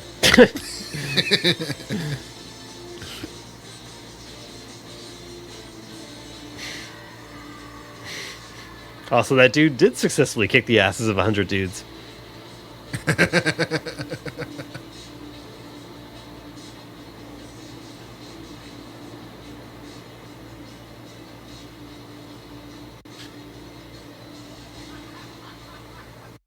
If you played Hyrule Warriors, you'd realize it's not that impressive.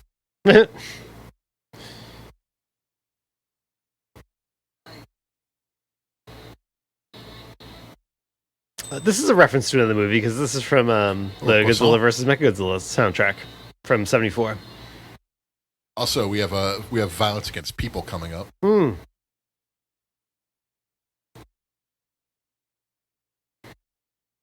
What restraint this movie showed by not having Mechagodzilla. That must have killed them to not have Mechagodzilla shoved into this movie.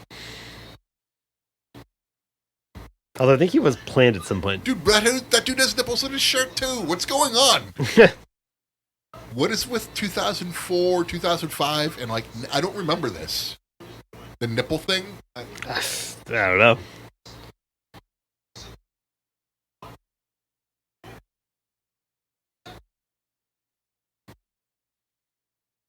I like how this guy's not The Rock.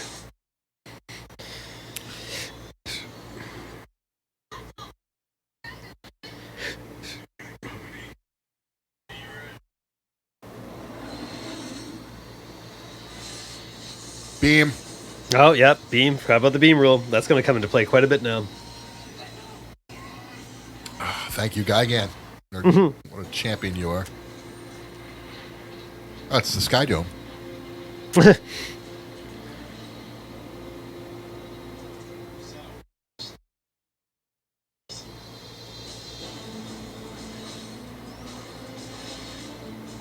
Gotta get another one.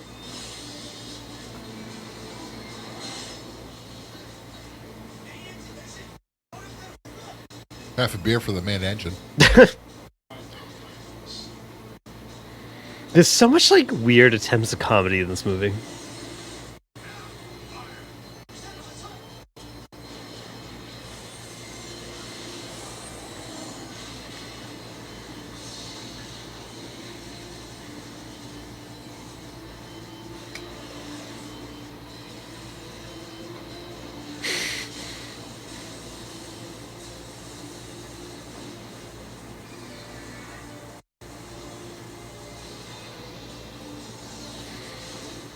Beam. Yep.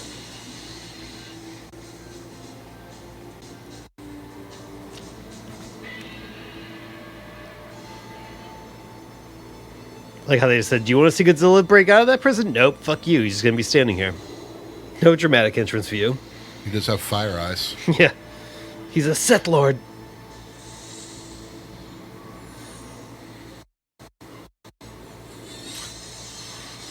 God damn. Drink for violence to get people.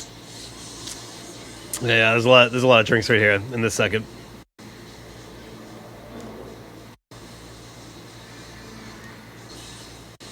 Get over here. This is what Gigan does in Godzilla Battle Line. He fires these and pulls himself to a character, and then starts hacking the shit out of them. It's Scorpion and Kung Lao. It's pretty cool. I made it. Beam. and a death. Oh, half a beer. I made it pretty far into this movie before I in this podcast before I referenced Godzilla Battle Line. Godzilla wins. Fatality.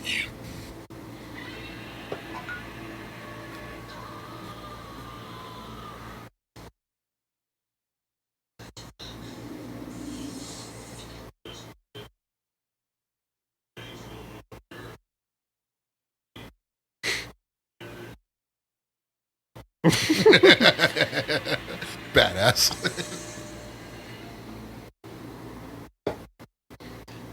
Do I have like Mandela effect where I swear he originally said "Hey asshole"?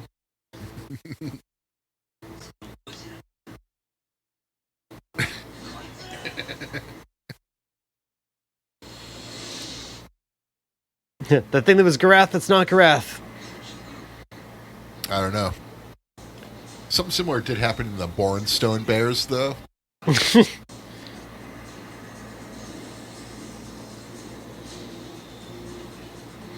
The only Mandela effect thing that like really applied to me was totally the Shazam movie.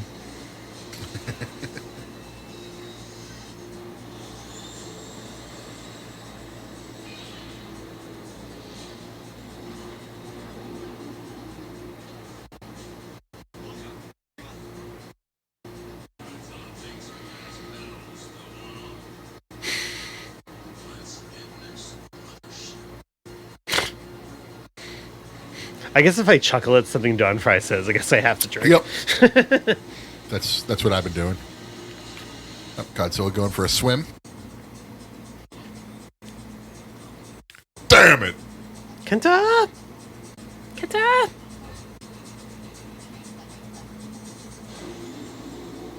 Gotta hate Mignola, they just had to bring him back. Just had to. Godzilla says I have to fight my own battles, you know.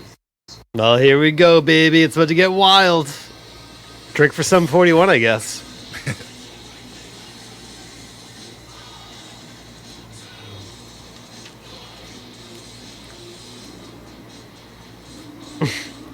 I mean, this is kind of mind-blowing that this happened.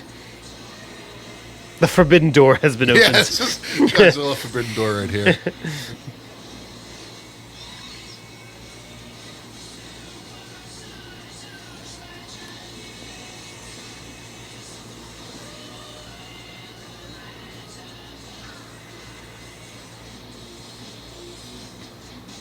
We're about to get a reference to another movie. Tuna eating monster reference to G98.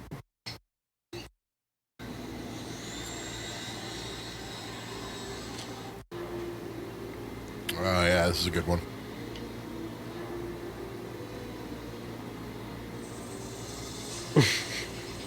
I like how Kumunga like shoots rope. Oh, it's fucking Sector.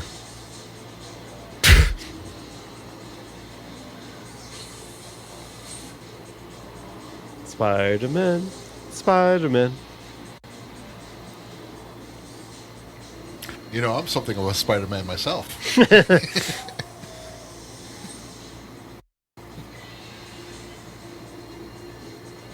You're out, Kumunga. I'm out. He's ranked 20th in the PWI. So, I don't know. drink. That's, yeah.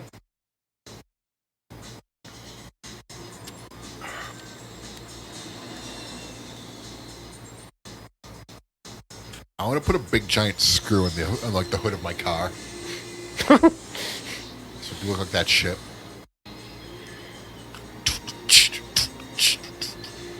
This feels very Brock Lesnar, Royal Rumble-y.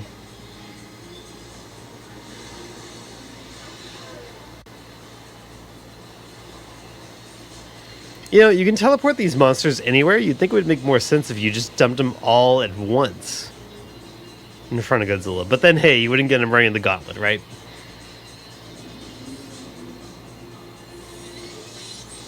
Ah, beam.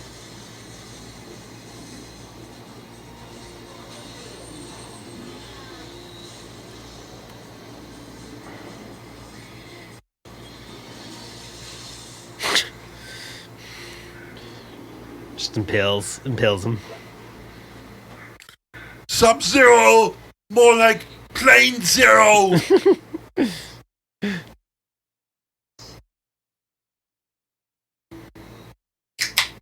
Cool shot. It is a cool shot.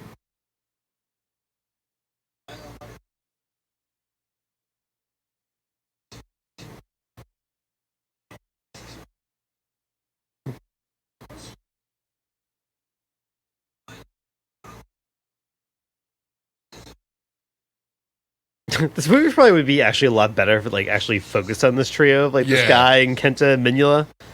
Like, and you just kind of dropped all like the weird M organization shit that's going on. Like, you just focused on these people. I think you're dead on. Like, that's like, this is like where like the traditional Godzilla movie would be. It'd be focused around these three. Yeah. And then we got every Godzilla movie has a weird lunatic side, but we just got the more traditional one. But but out there somewhere is the version of every movie that's focused around like completely insane characters, like this movie is. There's always another side of the coin. Although Godzilla vs. Gigan's kind of wild for having like a dude who's obsessed with eating corn on the cob and a manga artist. Because like corn on the cob's good, but like it's not a only gun. after it's like cooked. Not a gun that you can hold somebody up with. Yeah, did he even cook it or just like wrap it in tinfoil? That's what I mean. Just... Like, you know, it's good if you cook it. You put it like some salt, sprinkle some salt, some pepper, a little butter on there. Like just walking around with it in tinfoil, it's kind of weird. Also, when he just gave her that dagger, he's like, "Hey, you remember like that like weird?" Was that the amulet? Yeah, he's like that weird MacGuffin that I got like at the beginning of the movie that we haven't discussed since. It has this funny smell. Third Mario RPG reference. More Mario RPG references than Godzilla Battle Line. Well, the movie's still young. It's just got some time.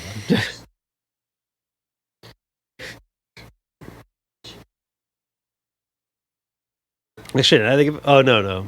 Gigan represents Final Wars. No Kaiser Ghidorah in Battle Line. Yet we got Destroya. Get Sir Melee to start a campaign. The octopus is in. Now it's time the octopus is in. For Kaiser Ghidorah. Octopus is in. I might perhaps want to podcast about that at the end of the month. The giant octopus is dropping in 2 weeks in Battle Line. We got Destroya earlier today. So unit. It's my review. If you're still listening, Destroya was so unit. Last month was the debut of Ultraman, and oh my god, overpowered unit, totally overpowered unit. OP'd. They got enough. OP'd. I've been following what you've been saying Whew. about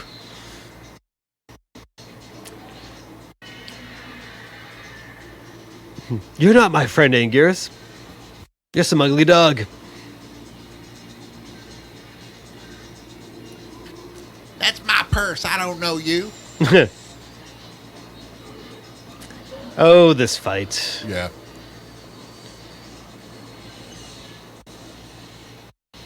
It's the most athletic Godzilla in the franchise.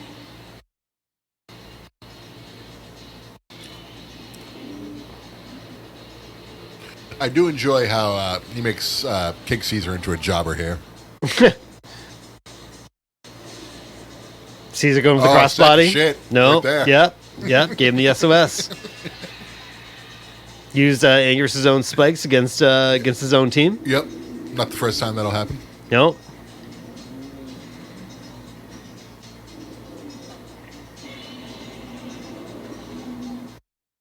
Godzilla getting that Goldberg push to this point.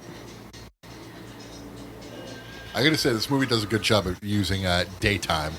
Yes, that's a good point. This is cool. Ooh, they got the Eliminators finish with Anguirus and Rodan. That's good. Yeah.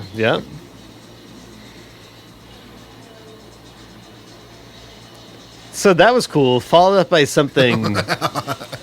I don't know if it's cool. It's cool. Actually, him knocking Anguirus and Rodan is cool, but the This is, soccer, yeah. this is so weird.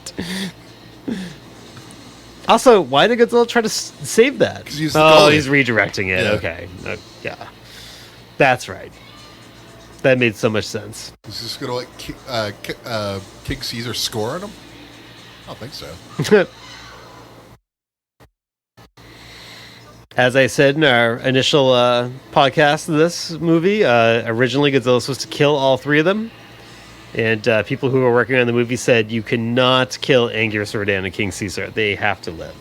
And that's why they're the only kaiju that live in this movie. I think you could kill King Caesar for sure. Well, he kind of lucked out by... I think the other two are more of a gut shot, a gut check. Yeah. You know. I think, go with the yeah. gut. He, King Caesar lucked out by being booked with Rodan and Anguirus in that scene, so... He was the Manu of Legacy. Oh my god, I forgot about that.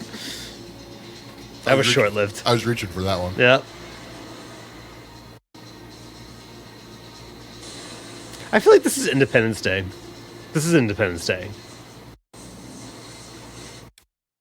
Must go faster. Oh, that's Jurassic Park. Never mind.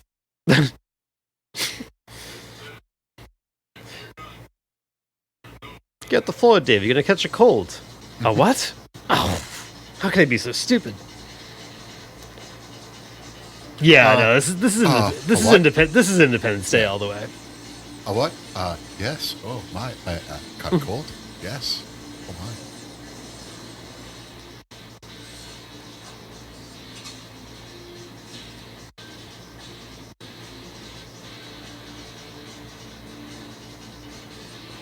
My Little Pony. That was another laser tag reference.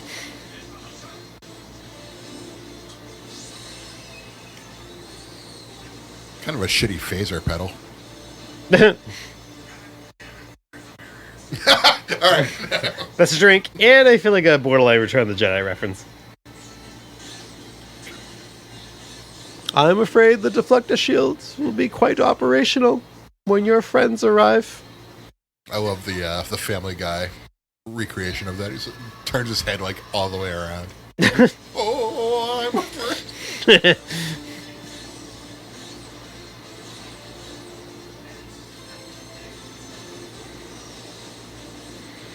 That's a very plain-looking fighter jet for like a thing that's like in such a futuristic ship. Okay, now we're getting Return of the Jedi references. Yeah, all this the way. is Return of the Jedi, but it also looks like Lawnmower Man, so I'm going to drink twice. Oh, okay. I see the Lawnmower Man. Which is a great movie. Lawnmower Man 2, maybe the worst movie I've ever seen in theaters. This is definitely Return of the Jedi. Oh, absolutely. I mean, God, Jesus Christ. How did they not get sued over this?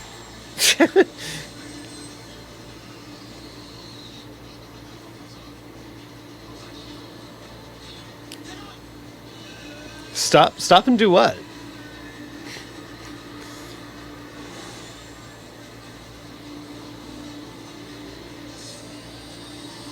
God, like it even like looks so similar. I mean, it looks like a Death Star with like, you know, pieces that you could stand it up on your desk. Oh, I totally missed an opportunity a couple minutes ago. It's a trap! It's a trap. It's a trap. It's a trap! Concentrate all fire. Don Fry yells it. Listen, kid. Concentrate all fire on that Super Star Destroyer. Kid. Hey, asshole, it's a trap.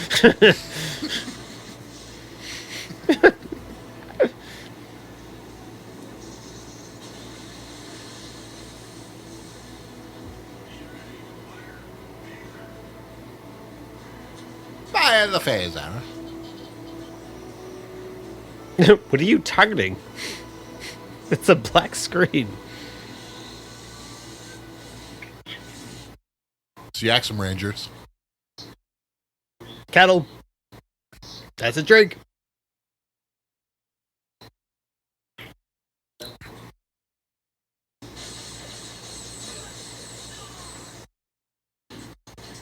Violence against people. Yep. 5 people. We got the true monsters. I also like how John Fry is always like repping a sword in this movie. Here at the Mothra Shobijin that are just kind of conveniently here. First appearance of Mothra. Yep.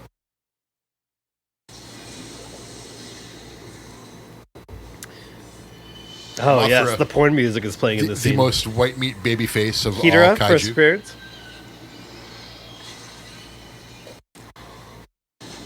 Boy, good thing that Hidra suit didn't get too fucked up so that it could later be reused in a 3-minute movie 20 years later. Or whatever. Which was awesome. I know. And then Toho leaves it on YouTube for 3 weeks and then takes it down. Yeah. God. What a mistake. Ugh. Keep it going because you can keep getting revenue for that, you know? Oh, no, they're going to sell it to us in some sort of way, in some sort of fashion. Toho doesn't miss an opportunity to make a buck.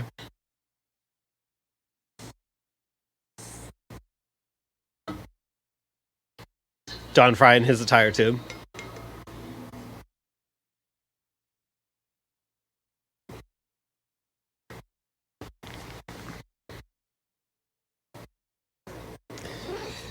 Godzilla movies like need to merchandise like the way like Star Wars does, where it's like every one of these characters in this movie would get like a figure. They would get a Black Series figure, a Vintage Collection figure, and a Retro Collection figure. And I would buy all of them for Don Fry. Well, Star Wars is in a pretty good position to merchandise where, like, people will buy all that stuff. I would like a Black Series figure for, like, some of these side characters would never, ever sell in a million years. I would do like, it. you and I would buy them, but that would be it. I would buy them for probably everybody in this movie and everybody in Godzilla vs. Gigan and probably the Interpol agents in Godzilla vs. Godzilla. And a Raymond Burr one. I would do GMK for sure. Oh, God, yeah. That's And another one I would do Raymond them Burr all. for sure, yeah. Both Raymond Burrs I would get. I would do one for the Monsterverse too, and I would just have a really bored-looking Brody standing next to a really eccentric Bryan Cranston on my shelf for days. I would just get a Heisenberg figure. Custom it. I am the one who knocks. I have a right to know. It's good. I liked where I was going. Also, there was a cattle there. There was a cattle.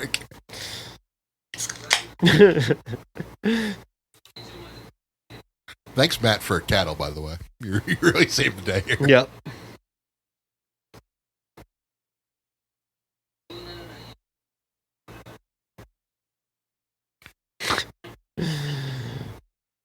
So it's Westworld Season 4.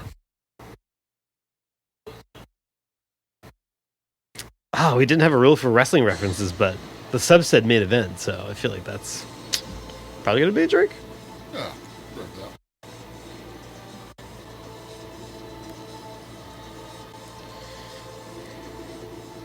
Oh, it's the Festival of Verdun.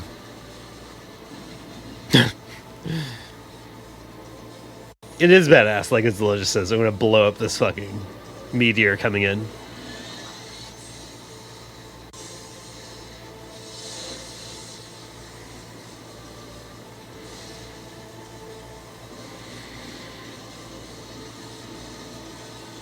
Like, that was sick. Beam, by the way. Hell of a beam.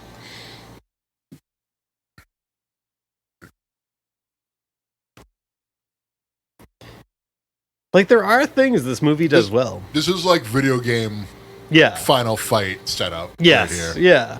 Like, now that Oh my god, this is total video game final fight setup. now that like this is not the last Godzilla movie that we got, like which I once feared, in retrospect, I go, yeah, this movie's fun.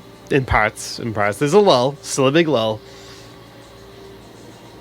It's always a low.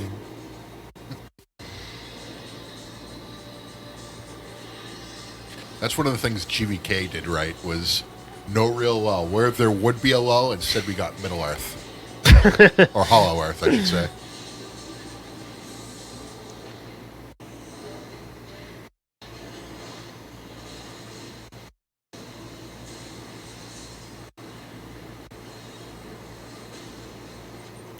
I appreciate we did not get any brake screeching on that exchange. Although this is awesome too.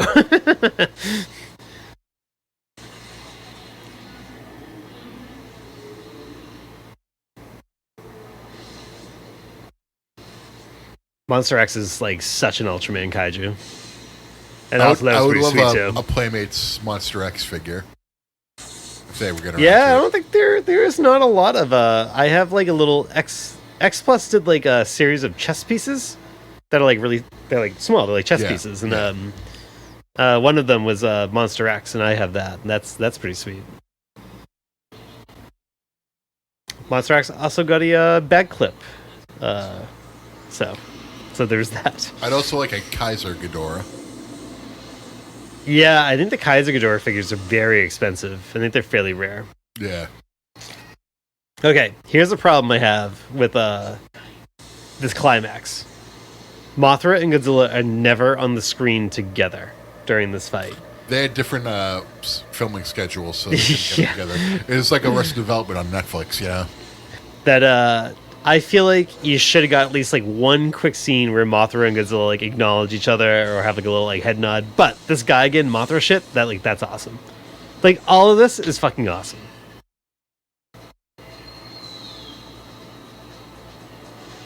Yeah, I'd say this movie is like 25% awesome, 75% like dog shit. Yeah, I think that's fair.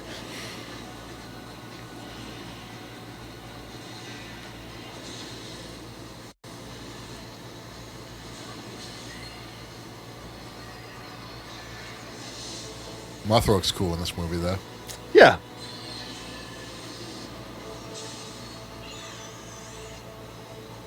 Also, I forgot that like Mothra's in this movie for like a minute.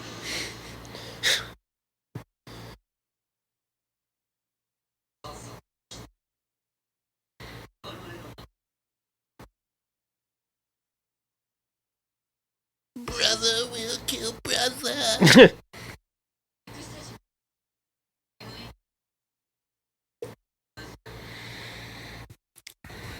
All your M base Are belong to us. It's you. It is you. Oh. It is Iron the same Maiden for you.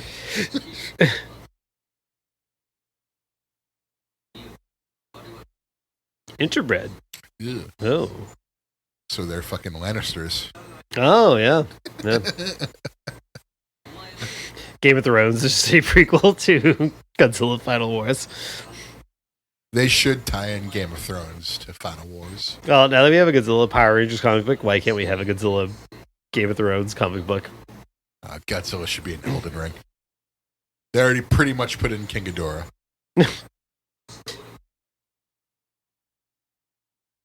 Where's the sensor going on outside right now? Oh, yeah. Did we talk over the X-Men line? Did that already happen? I forget. Yeah, drink for the X-Men line. Yeah, yeah. Oh, also there's a cattle.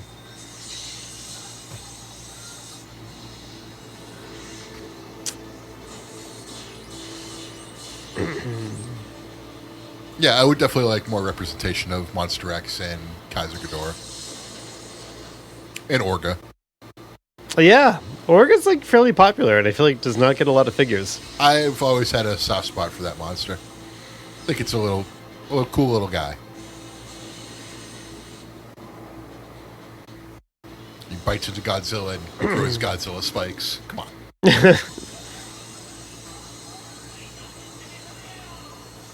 I'm gonna call this Return of the Jedi.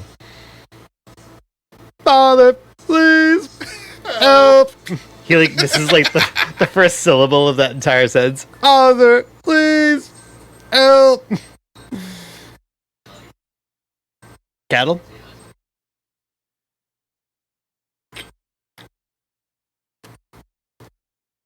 Also, now you see what my neighbors are like.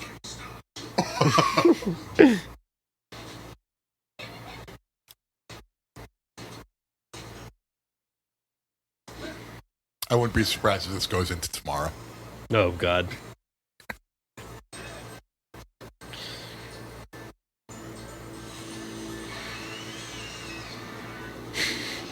The Gigan horn is so ridiculously long. Yeah. But I mean... I would love a Playmates figure of this Gigan, too. No reason not to do that. Yeah, yeah. You already get the mold, just swap the hands. Yep. It was your best figure, you know? Yeah. Don Fry's head looks like a pimple about to burst. Here's the MacGuffin. I guess actually be Chekhov's amulet.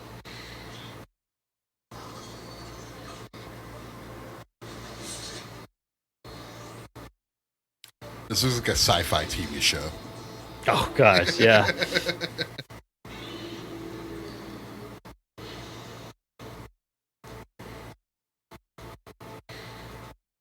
I'm gonna waterfall your synchronized fighting rule, I think, when it happens. Waterfall the secret. I get another White Claw. Prepare for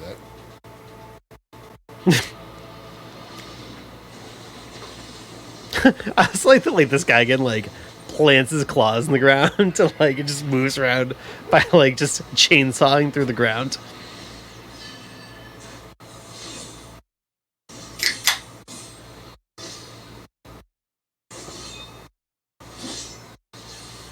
Beam. Yep. And he just blows the Mothra the fuck away. But then... Womp womp. So the best thing that the PS4 Godzilla game does is that, like, you can play as this guy again, and one of your special attack... Well, you get the beam, and you also get those, like, those blades you can fire. Those blades, like, super overpowered, but when you kill... they can also hurt Gigan if you get too close to them. And if you die while using those blades, like, his head falls off. Nice. I will say the attention to detail in that game is fantastic. Yeah. It's just, they didn't have many exciting game modes. Matrix reference, let's go. I mean, that's the most blatant Matrix reference, right? For sure. Yeah. Also, Don Fry just, like, nodding in approval in the background.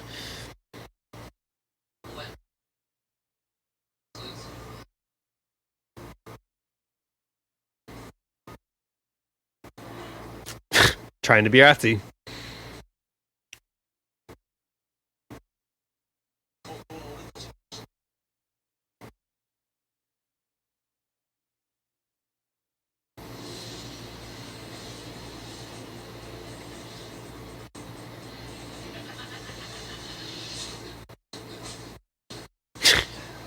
Like, he like gels up his hair for the fight.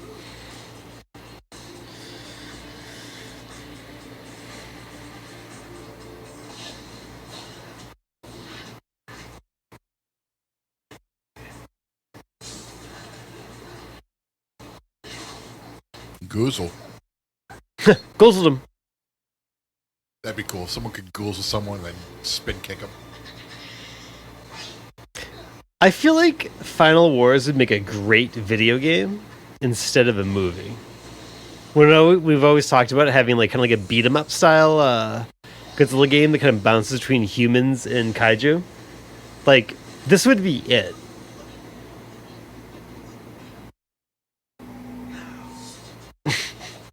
For a Godzilla game, I really just want like the option to like you play through every movie. You could be Godzilla, you could be one of the other monsters, or you could just be a random person trying to survive. Oh, like, yeah, I want to get City, it's City Shrouded in Shadows. Oh, sick headbutt. Sold that well. Have you seen that? City Shrouded in Shadows? No. It's just what you said. You're a human being surviving monster attacks and kaiju attacks. And there's one level where it's Godzilla and Kiryu. I think Godzilla and King Ghidorah at another level. Gamera is in the game with Gauss. So it's the only game that has Godzilla, Gamera, and Ultraman all licensed. And like, so you play a human while these attacks are going on, and you have to survive like when the fights are going on in the background. It's a Japan only game, so you'd have to import it. That's why I don't And know. also PS4 only. I don't know, PS4. I'm an Xbox guy, and I'm not even like brand loyal or like pronounced about it. Like, I just have Xboxes. Every Xbox. Here's going to be an obscure movie reference coming up. I think. Yes. Okay. So I'm just going to explain it as it goes. Akira Takarada is going to say in the near future something about how he's like, oh, they used to call me like Mr. Six Shooter. When he was like younger, he did a TV show where he was like a gunslinger type character, or Mr. One Shot. There we go. He was like a gunslinger character, and that was like his character's name, like in this TV show that he did. So I didn't drink for yeah, reference. So that's a reference. Finish him. I mean, that was funny enough. I'll take that. You did the eyebrow. John Fry sells every line with a. Don't with miss his the eyebrow. train. Oh boy, here we go.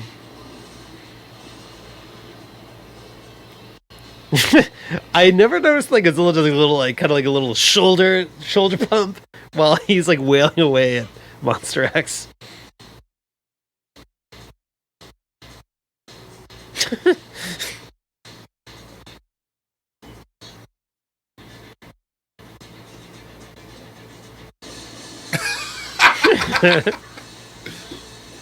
Most realistic response ever. All the fucking stormtroopers sign up and just start shooting.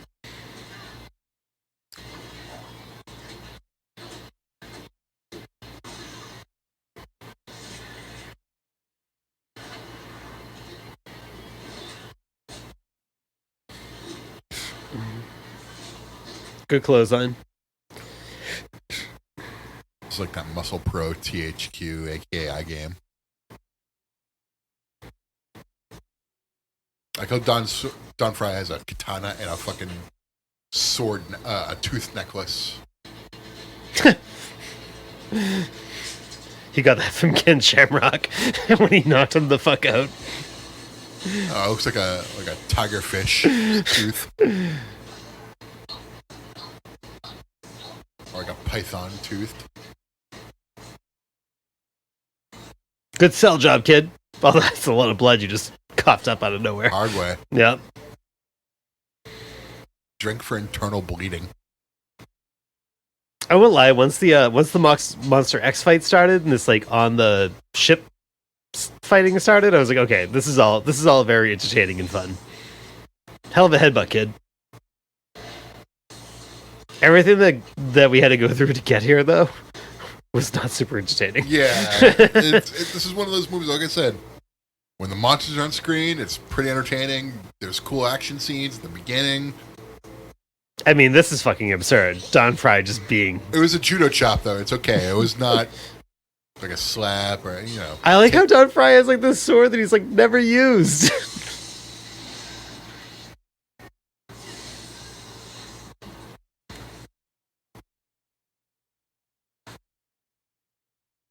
You can't win. You can't win.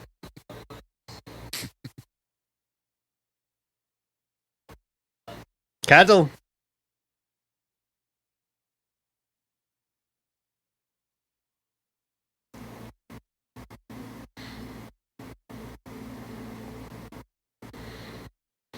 A big babyface comeback.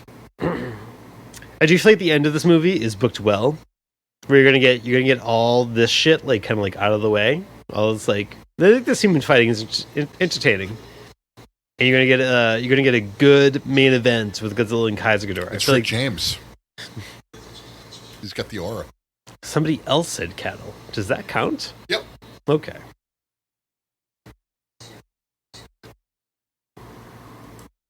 Cattle's cattle. Yep. Oh, cattle.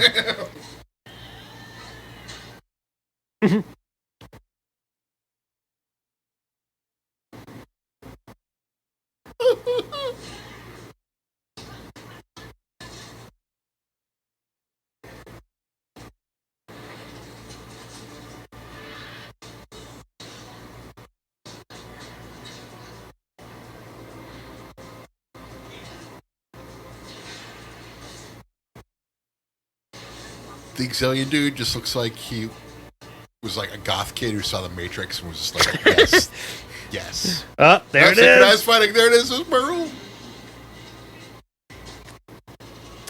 We got the synchronized fighting scene. Great scene. Yep. Also, Godzilla has been like punching Monster X in the head for a long fucking time. Well, maybe that happened and then they went back. Maybe. Yeah. Maybe, yeah. Bad editing. That's okay.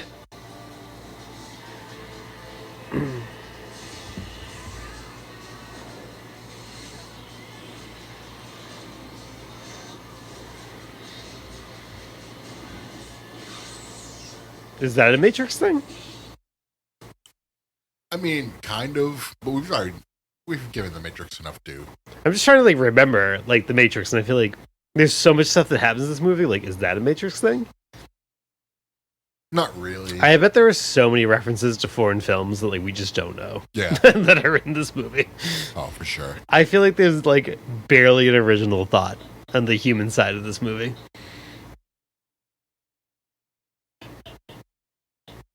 Predator, drink. or Batman '89. Sorry. Actually, yeah, because he's gonna like self-destruct. I guess it is more Predator than Batman '89.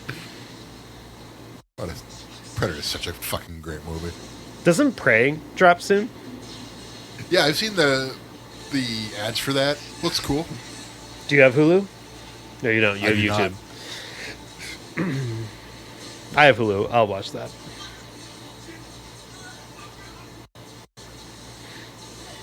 Mr. One Shot, let's go with that silver suit.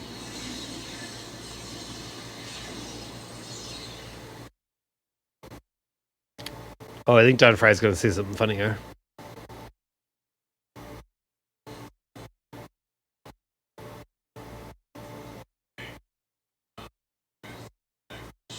Oh, I'll take it. Just because he's also holding his sword in such an awkward way.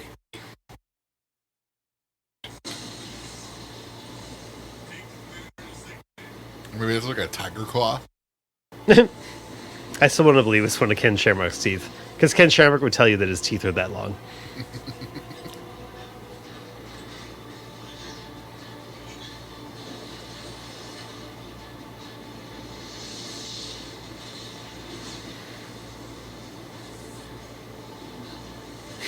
Dramatic jump for no reason. Very Return of the Jedi here. Oh, when they're trying to get out of the trench? Lethal Weapon, he's trying to set his shoulder back. which, by the way, is another reference in GVK a lot of people overlook. That I think is like the coolest thing in the world. When Kong resets his shoulder? Yeah, Lethal Weapon style.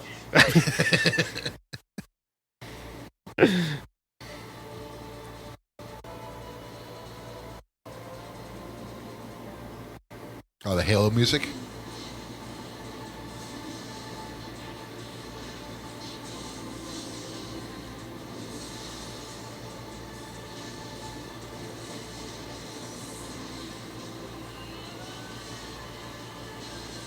We can over here.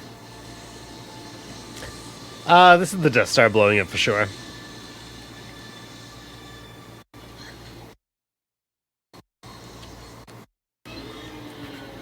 Hey, it's Godzilla. Again, I thought it was good that we get the human stuff out of the way, and now we can just like focus on this. I do like that.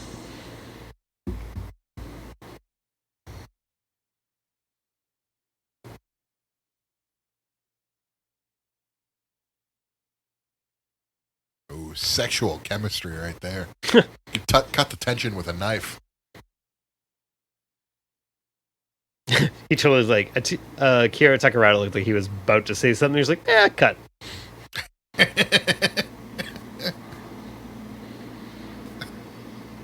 You just ordered his lunch. He was about to be in Godzilla 2014. Like, right. Cut. So this is the part where I very audibly remember you going, oh, sick. Yeah, when the wings pop out, I remember going like, oh, I know where this is going now. Yeah, because then it becomes so obvious that there's 3 heads on his torso. This is fucking cool. I don't care. Yes, yeah.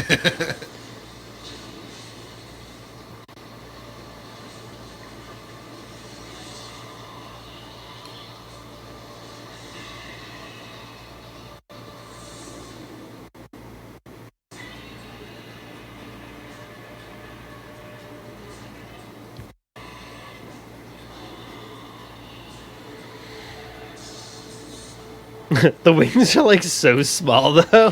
Small wings, got 4 legs. Yeah, is he trying to be like a Pegasus type thing? But Or a Chimera type of influence.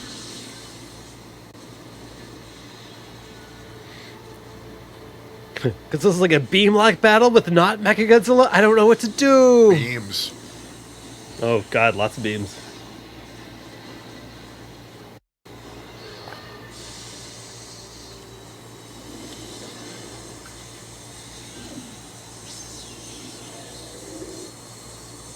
Gravity beams. Dumps him in that stack of diamonds and calls him Knack.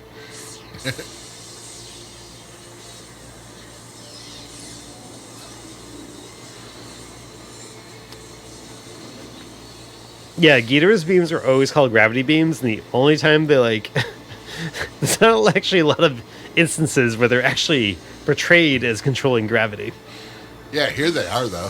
Yeah. Like I've seen the Shin King Ghidorah. Yeah, thing. yeah, that does it. It's like this, the Evangelion Godzilla 3D ride where they fight that awesome Shin King Ghidorah design and like Zone Fighter. That's it. That could have been really cool if in King of the Monsters, if like there was a spot where King Ghidorah took the entire city of Boston, just like gravity lifted it up and then just dropped it on Godzilla. He picks all of Boston up and drops it on Tewksbury, and he's like, yo, fuck you.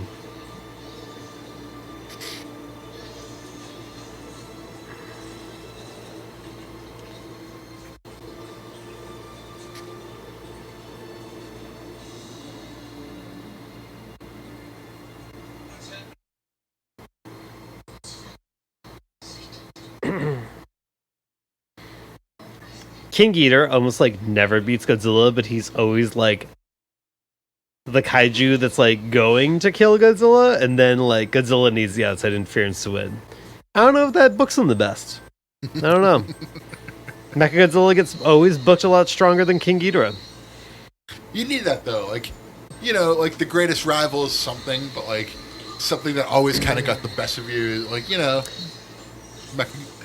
I guess where I'm going is that like King Ghidorah always gets pegged as like Godzilla's like, you know, strongest rival, but like Mechagodzilla's the one with the clean wins. But it's more best match versus record.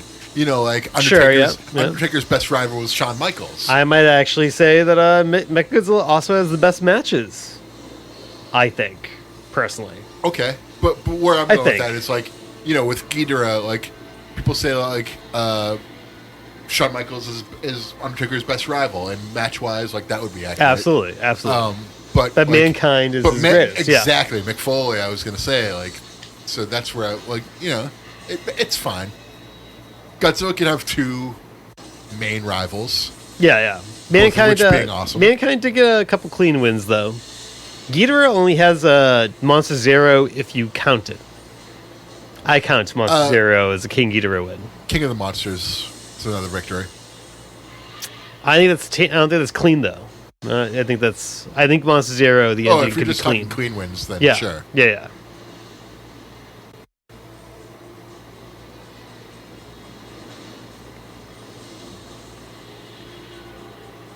Like the visuals here, I think look really good. Like it's suit stuff, but like it still looks really good.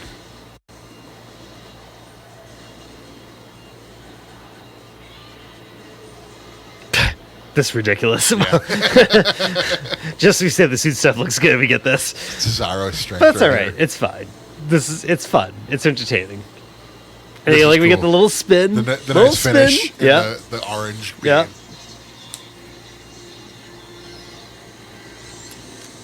Very cool. It's like John Cena hitting the top rope FU. Right. That's what that is. Like in Revenge, if you throw up the opponent in the corner and then you do the finish from the top rope. So a topic that I don't think you and I have ever discussed either on mic or off mic is I forgot that Godzilla just like wipes the Gotengo right after. That was pretty sick. Oh, well. So one thing we've never talked about either on mic or off mic is that so I obviously prefer the suit stuff. I think that's probably well established. But as mocap has like kind of become like the modern day suitmation, I guess, in a way. Like I try to go like, how do I feel about that versus like just like all CGI? So I'll pose this question to you, but I'll put in context. You probably already know this, but King of the Monsters is mocap. Yeah. GVK is all CGI. There's no mocap. Yeah. Shin Godzilla is mocap. So do you have a preference on either, or is it just kind of Going forward, mocap is the way. yeah? Obviously. I still think there's a place for this type of suitmation shit. And I don't mean shit as like a derogatory thing. I'm just saying it because I'm kind of drunk. I've had some drinks. We mean it the most. I mean, I love the suitmation stuff. Ultraman Decker is all like kind of old school suitmation stuff. I love it. Yeah, Love it. and I think the suitmation stuff like holds up. It looks great, but like, is it practical now? Like for a major motion picture? Oh, right, No. right. That's where I would kind of say like, okay, if you're making like a Monsterverse movie, I think that mocap is the way. It looks great. I think It feels more people will real. detract against the effects of the legendary stuff. I hear it all the time, and I say by far and away like the best visually like stunning stuff happened in the Monsterverse, with the exception of like Shin Godzilla's attack. Yeah, I mean, Like that's the only other thing that I can think of that would be like visually like breathtaking. yeah. The funny thing about Shin Godzilla is like,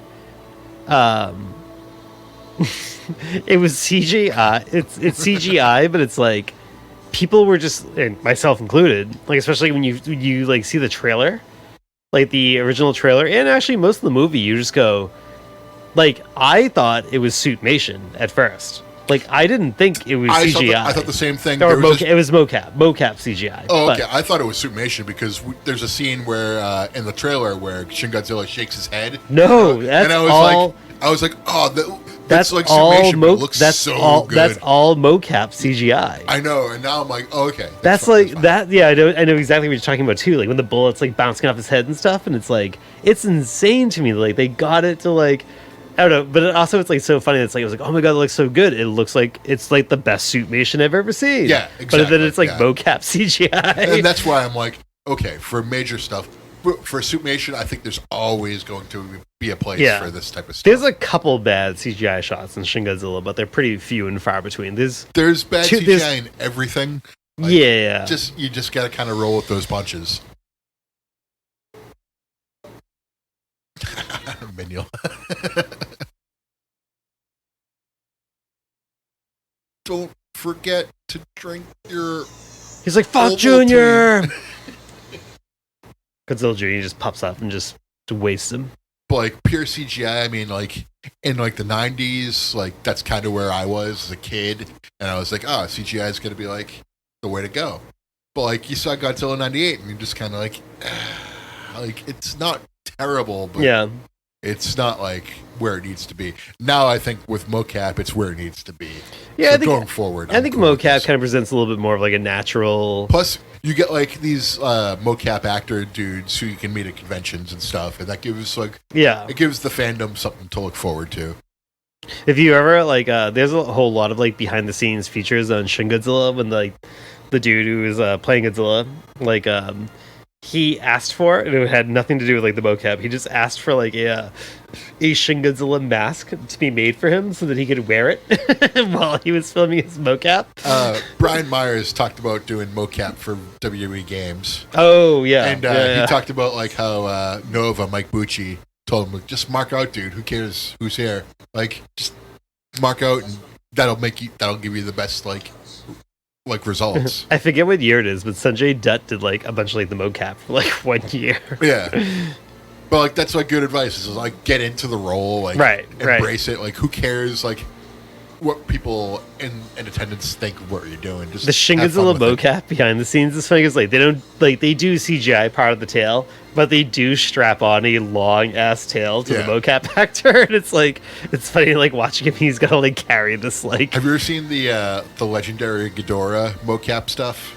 yes with the three guys. It's very Yeah, it's goofy, funny. but like that's what I mean. Like get into it. But that's how we get like the meme now of like the Kevin head. Also, the movie just ended, but there was nothing to drink to there at the end. But also, that's how we get the Kevin head stuff. That's what. Yeah. You know, like because like everybody was like inserting personality like into those like different heads, and All right.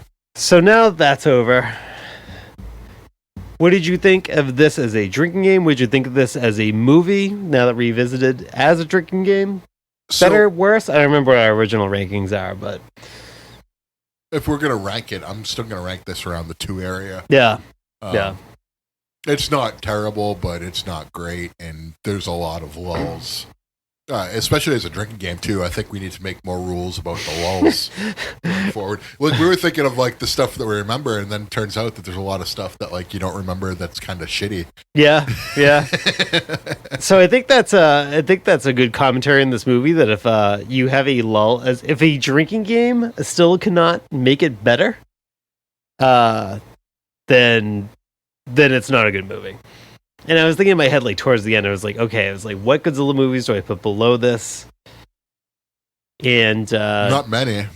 I still go Godzilla 98's below this. Godzilla's Revenge. I is think I might like below- Godzilla 98 more than this. Yeah. Okay. Well, Godzilla 98 is the bottom for me, but I understand your reason. Yeah, and don't get me wrong. yeah. I'm just talking from a spectator. I think 98, like beginning to end, pacing, movie itself, not a bad movie to watch. This bad movie to watch. yeah, it's again, it takes me right back to like back again. Like when I keep going back to this, like in 2005ish, like when I thought like when they were like, yeah, no, we're done making Godzilla movies after this. Like for at least like 10 years, which I thought was just lip service. I just thought the Godzilla franchise was done.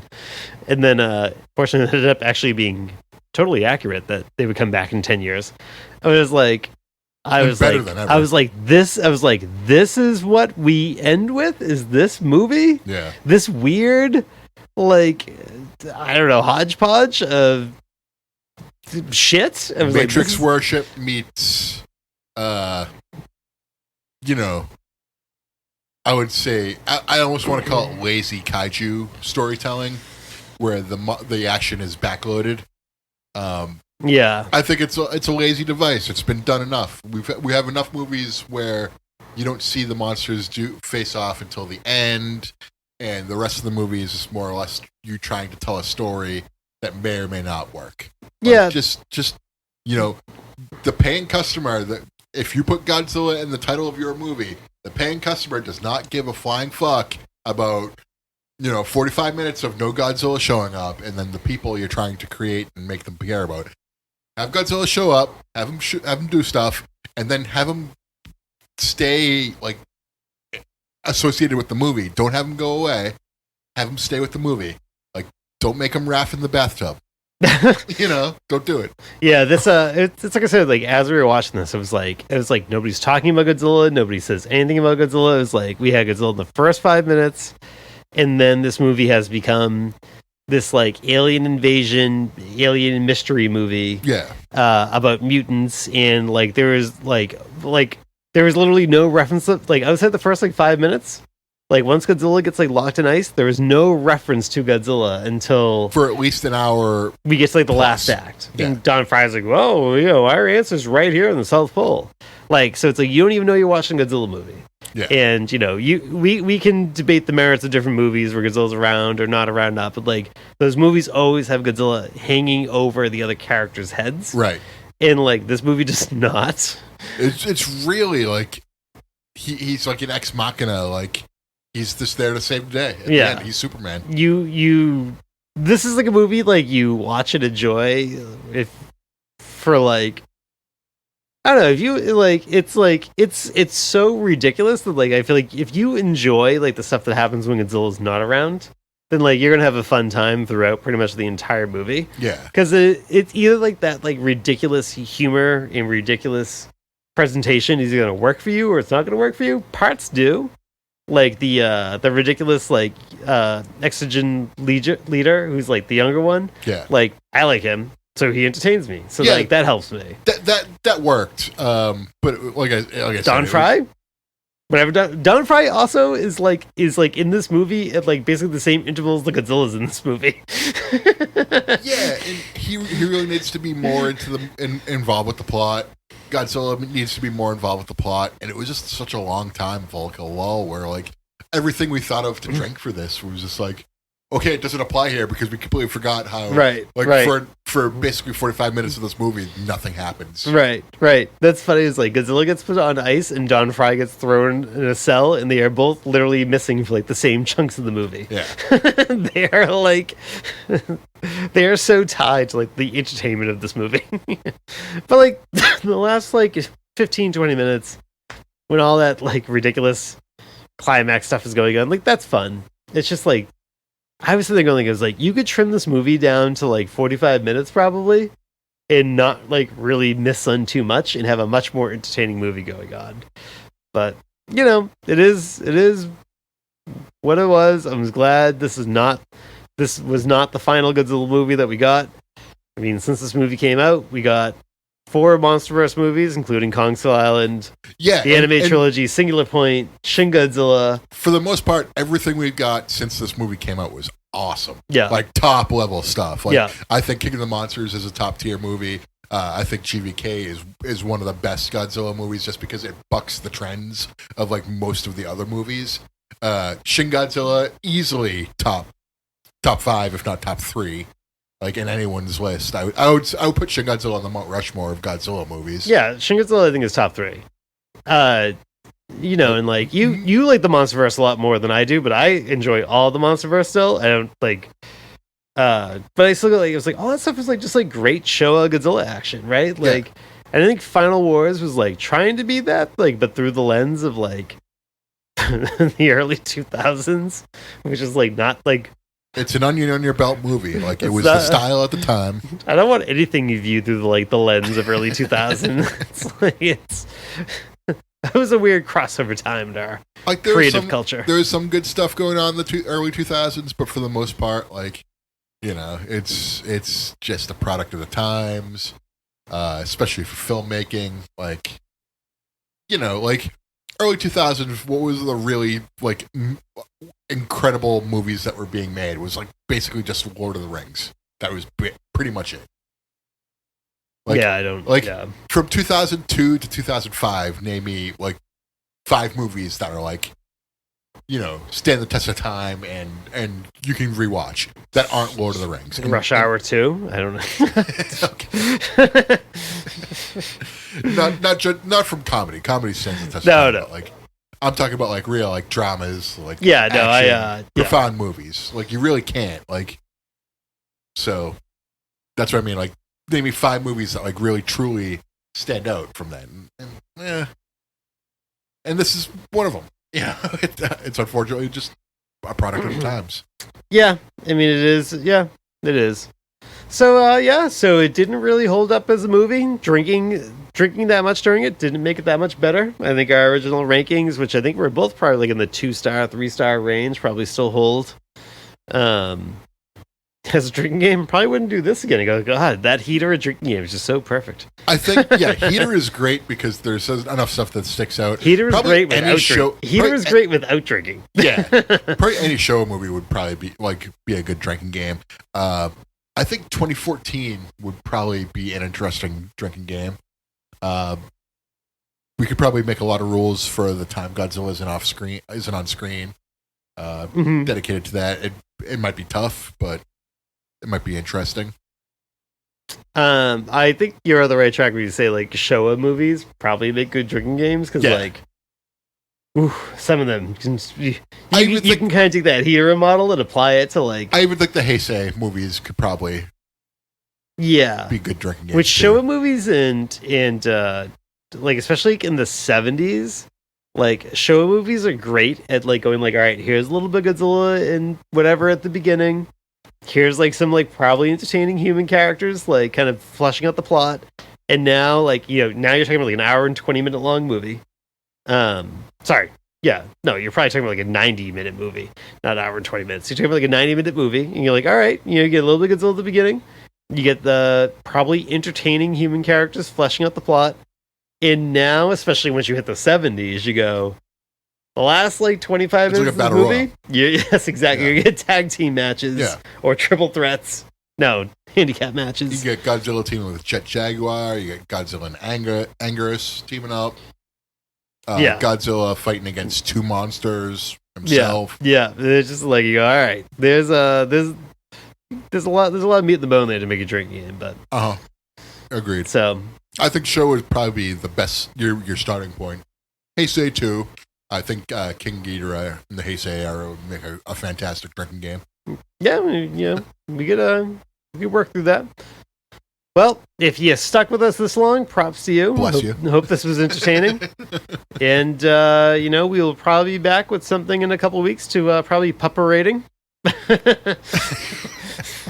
We're going to hush out the territory. New champ. But, we like doing a drunken commentary episode right around this time every year. So here we are. SummerSlam's right now. It worked out too well. So it did. It was perfect. Maybe next time we'll pick a better topic. Yeah, we'll do like video games or some shit. We got to do more video game episodes. I am 1000% with you on that one. Yeah. We could start with like maybe like the Nintendo games and start like working forward. Oh,